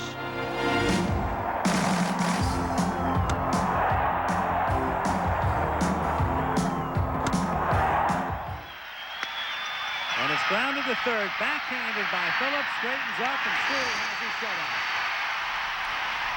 The final out of Game 1 in the World Series, the Battle by the Bay, and at last we are underway after a week of waiting. Dave Stewart with his first complete game shutout of the season, 5-0 over the Giants and the A's, the team everyone picked as all the experts, that is, picked as the probable winner of this World Series. Is the first game winner, or that team is the first game winner. We're going to go right to the field because we've got a lot of people to talk to tonight and a lot to talk about. Dan Lovett is there along with Anna Chavez. How are you guys? All right, Pete, thank you. Yeah, it's been quite an opening night here, the Battle of the Bay, for these Oakland A's who are on a mission. Let's be honest about it. They really want to come back on it. There's no question. I'm sure both of these guys are anxious to talk about what happened tonight. I'll let you start with Dave Parker. Mark McGuire sitting here with me. They left him on base 3 times tonight, but the big guy pokes one out. Solo home run. I mean, you got this park awestruck. Tell me what it was like. Well, he threw 2 fastballs inside, and he came back in with a cut fastball, and I was just fortunate to get the bat head out where it's supposed to have been and hit the ball out of the park. I was just happy as the fans. My first World Series home run. This game seemed like it ripped open in the second inning. Did it change the way you felt on the field or the way the team kind of knuckled in for the play? Well, you know, it's just like in football. When you had a layoff of 3 or 4 days or 2 weeks, say like the Super Bowl, you can't wait till that first hit or that first run scored. So after we got the first run, you know, things just fell into place and we got our momentum going and we played well from then on. Okay, it looks sensational. You can see all these fans that are still here, and all you have to do is this, and they all still cheer it open up. It was great. Mark McGuire also with us here along with Dave Parker, and Mark had that broken bat single tonight. Shattered. I mustered up a couple of them, and then the last one I hit hard, so I felt pretty good. You know, the guys played real well, and what can I say? We had a couple home runs, one by Dave, and how about Walter Weiss's ball? Oh, did man. Real well, and Dave Stewart was on, and you know, 5-0, and with Dave going the way he was going, he made it look easy, but it wasn't easy. You, of course, 3 for 4 tonight. Can't complain about that. You guys have got this opening game, and I know what's on your mind this time a year ago. And it doesn't matter that it's your friends across the bay. There's a mission here. Well, there is, and you know, I don't know if we have anything to prove to anybody, but you know, we're a good ball club. If we play the game we're capable of playing, I don't think any of our minds, down in any of our minds, that we'll win it. And right now tonight, Tony Phillips had a key hit in the second inning, got us going, and we just went on from there. And Stu was on. What else can I say? Yeah, Stu was on all the way. There's no question. Dave, I mean, Stewart was just totally on in this thing tonight. It was just unbelievable. Oh, he was awesome tonight. I think, you know, it should change people's opinion of Dave as just being a good pitcher. He's a phenomenal pitcher. He can finesse you, he can overpower you, and he did both tonight. So I'm saying he solidified being one of the premier pitchers in baseball tonight.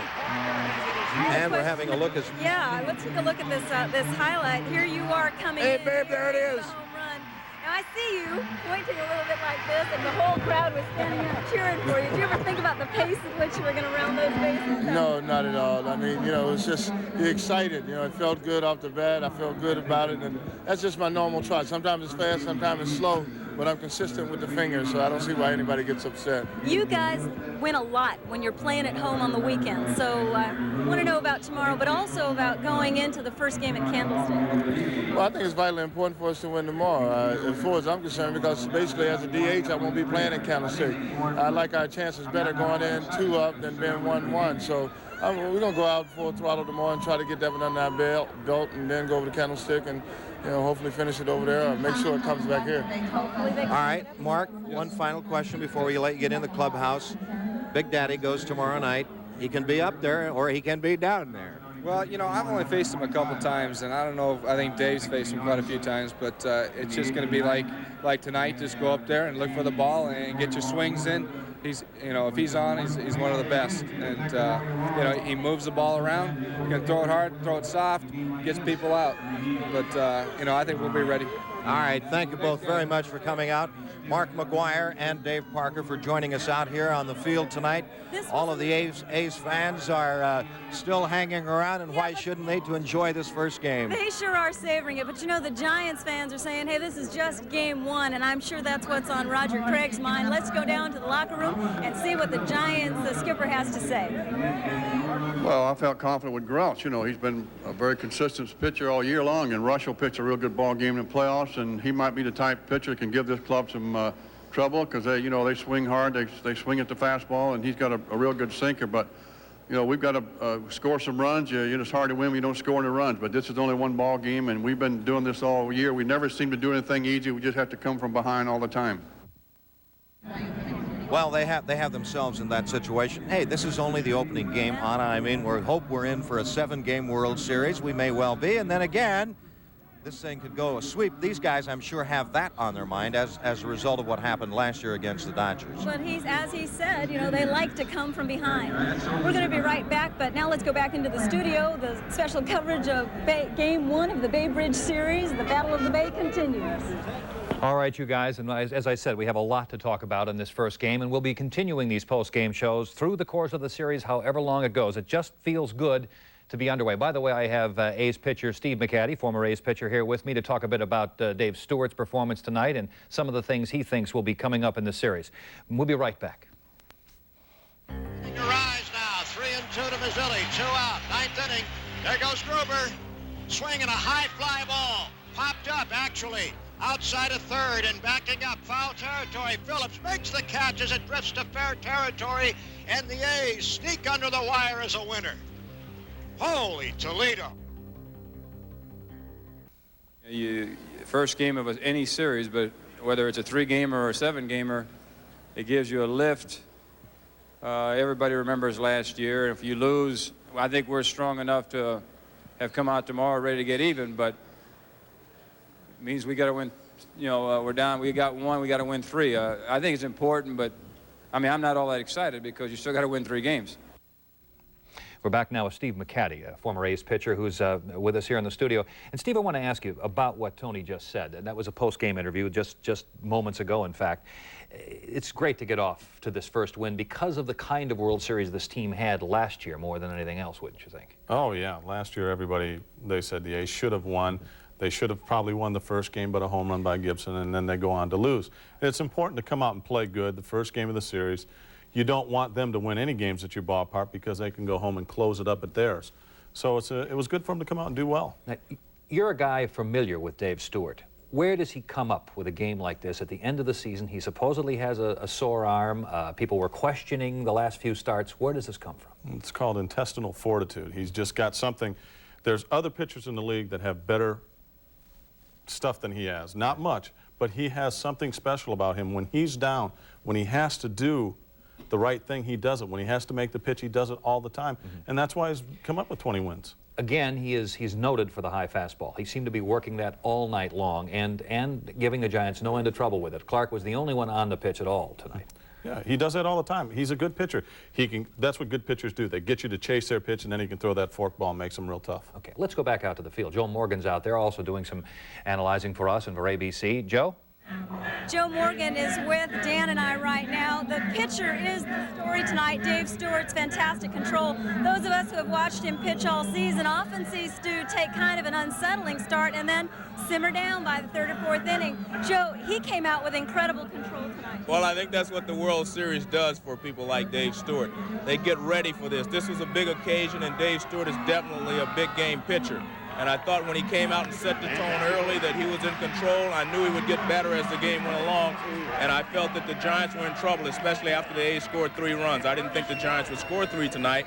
And Dave Stewart just took over. He had a good fastball, good fork ball, and he just threw strikes. He used his high fastball to, I think, was his best pitch all night. He got it up in the strike zone. They could not handle it. And if you can throw the high fastball, you're going to get most guys out.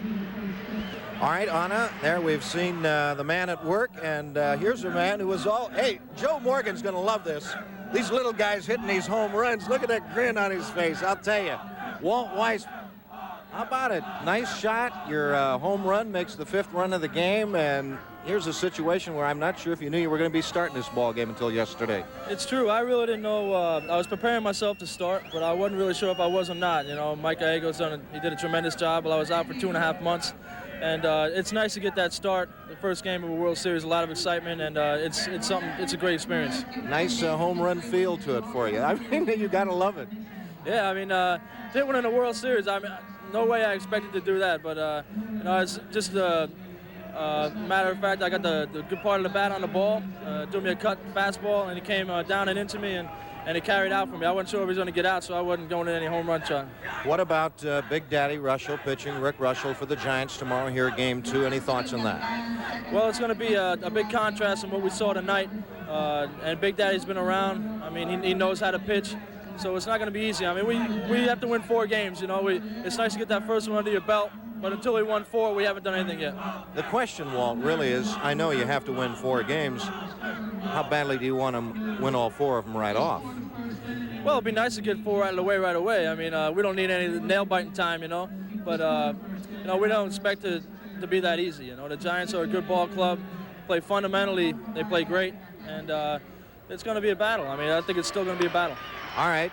Walt Weiss, there it is. Have a look. Did you get to see it? There, I'm sure you followed it. Nice shot. Yeah, it was, I might have to get down videotape. I don't see them too often. All right, we'll save it for you. Walt Weiss from the Oakland A's. And, of course, it's a 5-0 win tonight over the San Francisco Giants in Game 1 of this Battle of the Bay here at the Oakland Coliseum. We appreciate you, Walt, taking time to come out and join us out here. Okay, sure. Thank you. I want to get your thoughts, Joe, on the pitching duel at the next lineup tomorrow with Russell and... Well, Mike Moore is one of the finest pitchers in the American League. He will be tough. I think what will happen is that Rick Russell will have to come out with one of his better games. I don't think they will shut the Giants out again tomorrow, but Rick Russell will have to pitch and hold the A's down tomorrow. I think it could be a very good ball game. I think tomorrow will be more of a pitching duel than today. You think Russell has had some rough outings in the recent past, though? Do you think that's going to bolster Mike Moore's confidence? Well, I think what's going to happen is Russell is similar to Dave Stewart. He gets off to a slow start, and then he goes well as the ball game goes. He gets better. But I think what's going to happen tomorrow is Russell realizes the importance of tomorrow's ball game, like he did the other day against Chicago. I think he will come out very tough in the first couple of innings, and I think it's going to be a very good ball game. I think it'll be a good pitcher's duel tomorrow. They'll all be good. All right, I think we've got the winning pitcher online, as a matter of fact, Anna and Joe. Dave Stewart, who pitched the brilliant ball game tonight, went the distance in this thing, and here's what Dave had to say just a few moments ago. I knew I was having to labor some out there. They're a tough hitting ball club, and you know, went 2-2 a couple of times, and they fouled a couple pitches off. But you know, they work you in the count. They swing at pitches, they foul pitches off. They're a ball club that you have to work through. If anything, I didn't feel that I threw 139 pitches, but mentally I feel that, you know, I had to do some work tonight. Dave Stewart went the distance tonight, and we've all been talking about it since coming on here after the ABC telecast, as they all talked about it. He had it all tonight, no question about it, and you're not going to beat him when he's that way. It's really true. We saw everything rip open in the second inning, an explosion that continued up to the 4th, and what it ended up as is a shutout, the A's beating the Giants 5-0. And we'll be back here again tomorrow night for Game 2, but first, we're going to go back to the studio with Pete Wilson. And in fact, you guys, we may be back out to you before we're through here tonight. Let's go to a break. We'll be back with this World Series postgame special, Game 1. Roshan throws to Sandberg, and the pitch is grounded to second base. Thompson has it, throws to first. It's over. 27 years of waiting have come to an end. The Giants have won the pennant. Postgame show, and of course, this is the first of the games. We've got perhaps as few as 4, perhaps as many as 7. Let's go out to Don Knapp and see how people are handling this first game tonight out in the parking lot. Don? Well, of course, the question is, did the fans get their money's worth? Did the game live up to the hype for this so-called Battle of the Bay? What do you say, fans? You get your money's worth? Yeah!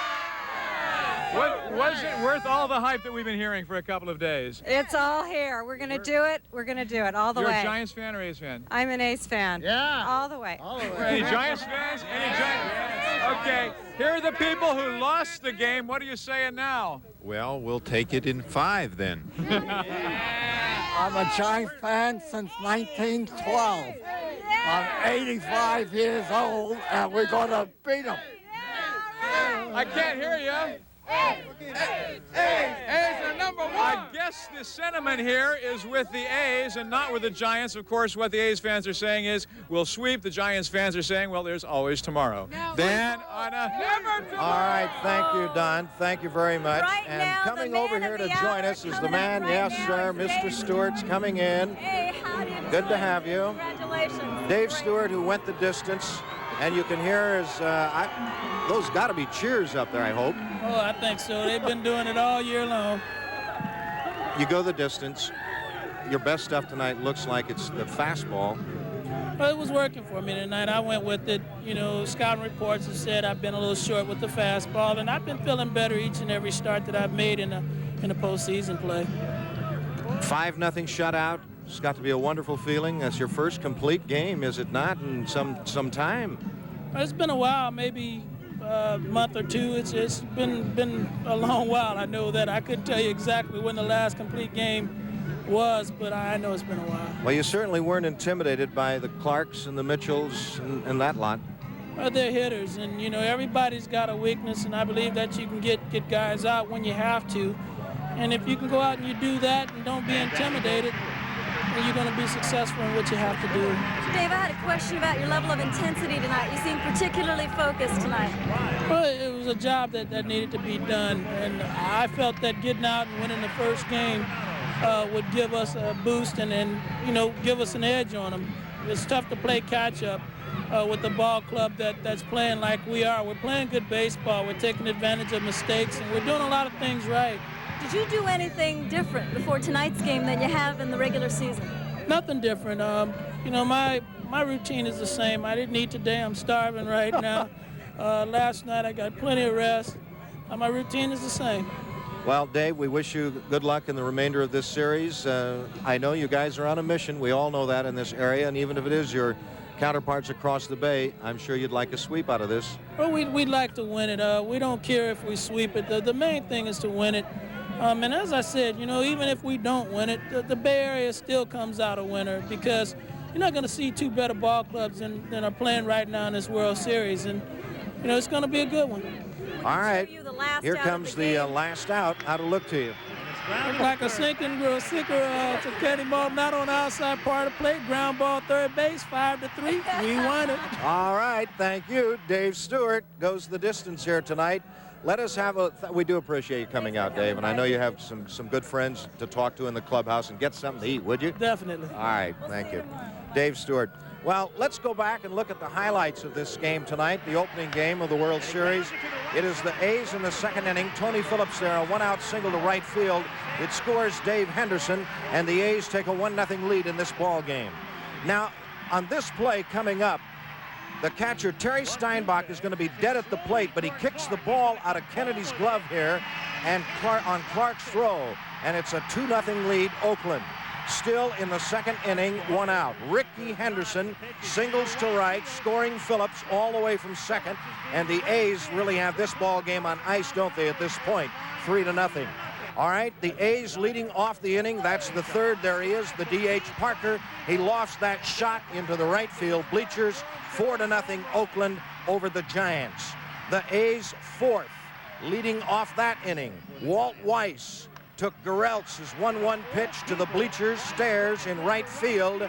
It is 5-0 A's. That's all she wrote in the opening game of this World Series, coupled with Dave Stewart's pitching.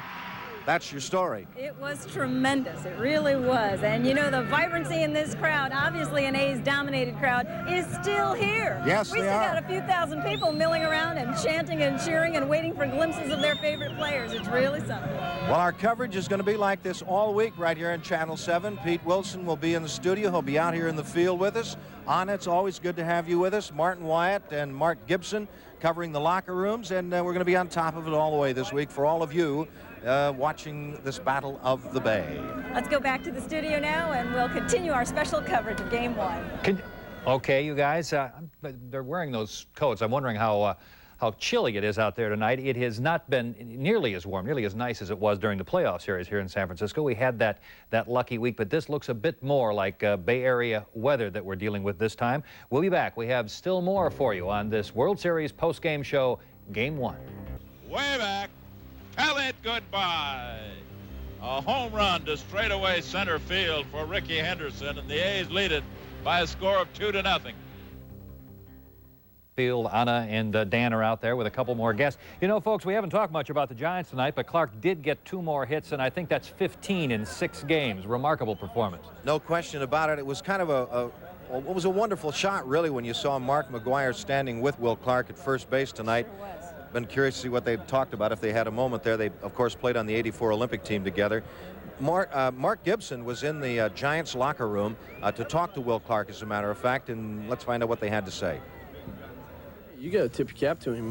You know, you don't get to be a 20-game winner 3 years in a row by being chopped liver. He went out there and did a job. Towards the last part of the game, I think he started losing it a little bit, but Tony La Russa came out there and asked him how he's feeling, and he says, hey, this is my ball game. And he took charge all night. You got to tip your cap to him. Will Clark, the first baseman of the Giants. Hey, this is still going to be a World Series. We still got us a good thing going here. This is just the opener, and even though the A's were completely in control all the way with Dave Stewart. With us, Anna, is a gentleman that I know you have read many times. I know I have. Speaking of the Times, the New York Times, Leonard Coppett, who is here with us tonight and has been with us on a couple of other programs. Your impression, I told you, Leonard, it didn't really feel like a World Series game to me almost. And yeah, I guess you've made the point, when one team is in control, it really doesn't feel like it. But I had more of a feeling that I was looking at a spring training game between these two clubs. Maybe I'm too close to them. No, I think you should let me throw in my second game theory right at this point. All right. The second game of a World Series, of any 7-game series, is always much more important than the first game. Because no matter what happens in the first game, the second game is going to set the pattern. Somebody's either going to be ahead 2-0, which is a big lead, or it's going to be right back to ground zero at 1-1.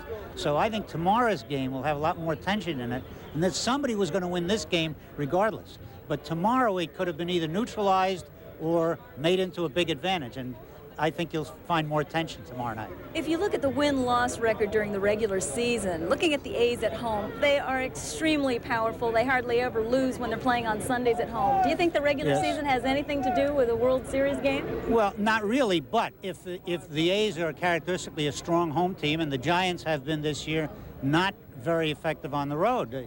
I think they were just barely 500 on the road. They are also a very strong home team. That's why they play a couple of games here and then a couple of games there. But I wonder, does this count as being on the road, Danny? I'm curious. Are you staying in one hotel? Are you staying in San Francisco? I'm staying home in Palo Alto, okay. where I operate for the Times Tribune in Palo Alto, and the Times work is in addition to that. How critical is your first game theory when it comes to the first game in Candlestick? Obviously, the Giants feeling out tonight what it was like to play in the Coliseum for this I think what I'm series. trying to say is whoever wins the first game, they've got to win the second game to have an advantage. Sure, but now, if it gets to 1-1, then again, the fourth game is more important than the third because it's going to make it either 3-1 or 2-2. Sure. Leonard, a pleasure to have you with us out here on the field at the Coliseum tonight. Leonard Cobbett, thank you so very much for joining us. Well, I guess we're just about ready to wrap it up. Here come our good buddies. Hey, Martin Wyatt, who was in one locker room, and Mark Gibson, who was in there talking to Will Clark and the boys. They're not that down, are they? Down because you lose a game, Dan, but they know what they have to do. This is a 7-game series. You have to win 4, and that's where they're focusing now. Of course, they would like to have come out, won that first game, taken that underdog label off themselves, but it didn't happen. All they wanted was a split. So as Leonard pointed out, really, that it comes down, if they win tomorrow, they got what they wanted coming out of here. So the A's seem to be not as joyful as you might think in their locker room because they realize it's business as usual. Yeah. Because tomorrow will be so telling, we know all eyes will be back here at the same time, same place, we hope, and we hope you'll join us for that too. Back to the studio. All right, and excellent job out there getting all of the key people tonight. Folks, we've got Steve McCatty here in the studio. Let me ask you quickly, Steve, Russell tomorrow. It has been a rocky latter few weeks for him, but it was for Stewart as well. And this kind of a pitcher can give the A's trouble. Sure he can, because he throws a lot of off-speed pitches. The A's have a lot of big guys. They like fastballs, get their arms extended so they can drive the ball. if he throws the off-speed pitches for strikes, he can be very tough because they can't wait for it and they end up hitting a lot of ground balls. Well, we will be back in this same place tomorrow night. Who knows how that second game will end. We'll see if that second game theory of Mr. Coppets works out tomorrow. Again, the final score tonight, 5-0, the first complete game shutout from Dave Stewart all season long, and it came in the first game of the World Series. And so the A's are up 1-0 and it is obviously terribly important for the Giants to concentrate, but they've been doing that all year long and coming back in these difficult situations. As I said, we'll be back for that game tomorrow night, of course, on Channel 7, and then we'll have the post-game for you with, we hope, all of the top figures in that second game as well. So thanks for joining us tonight, and we'll see you, of course, back here for Game 2.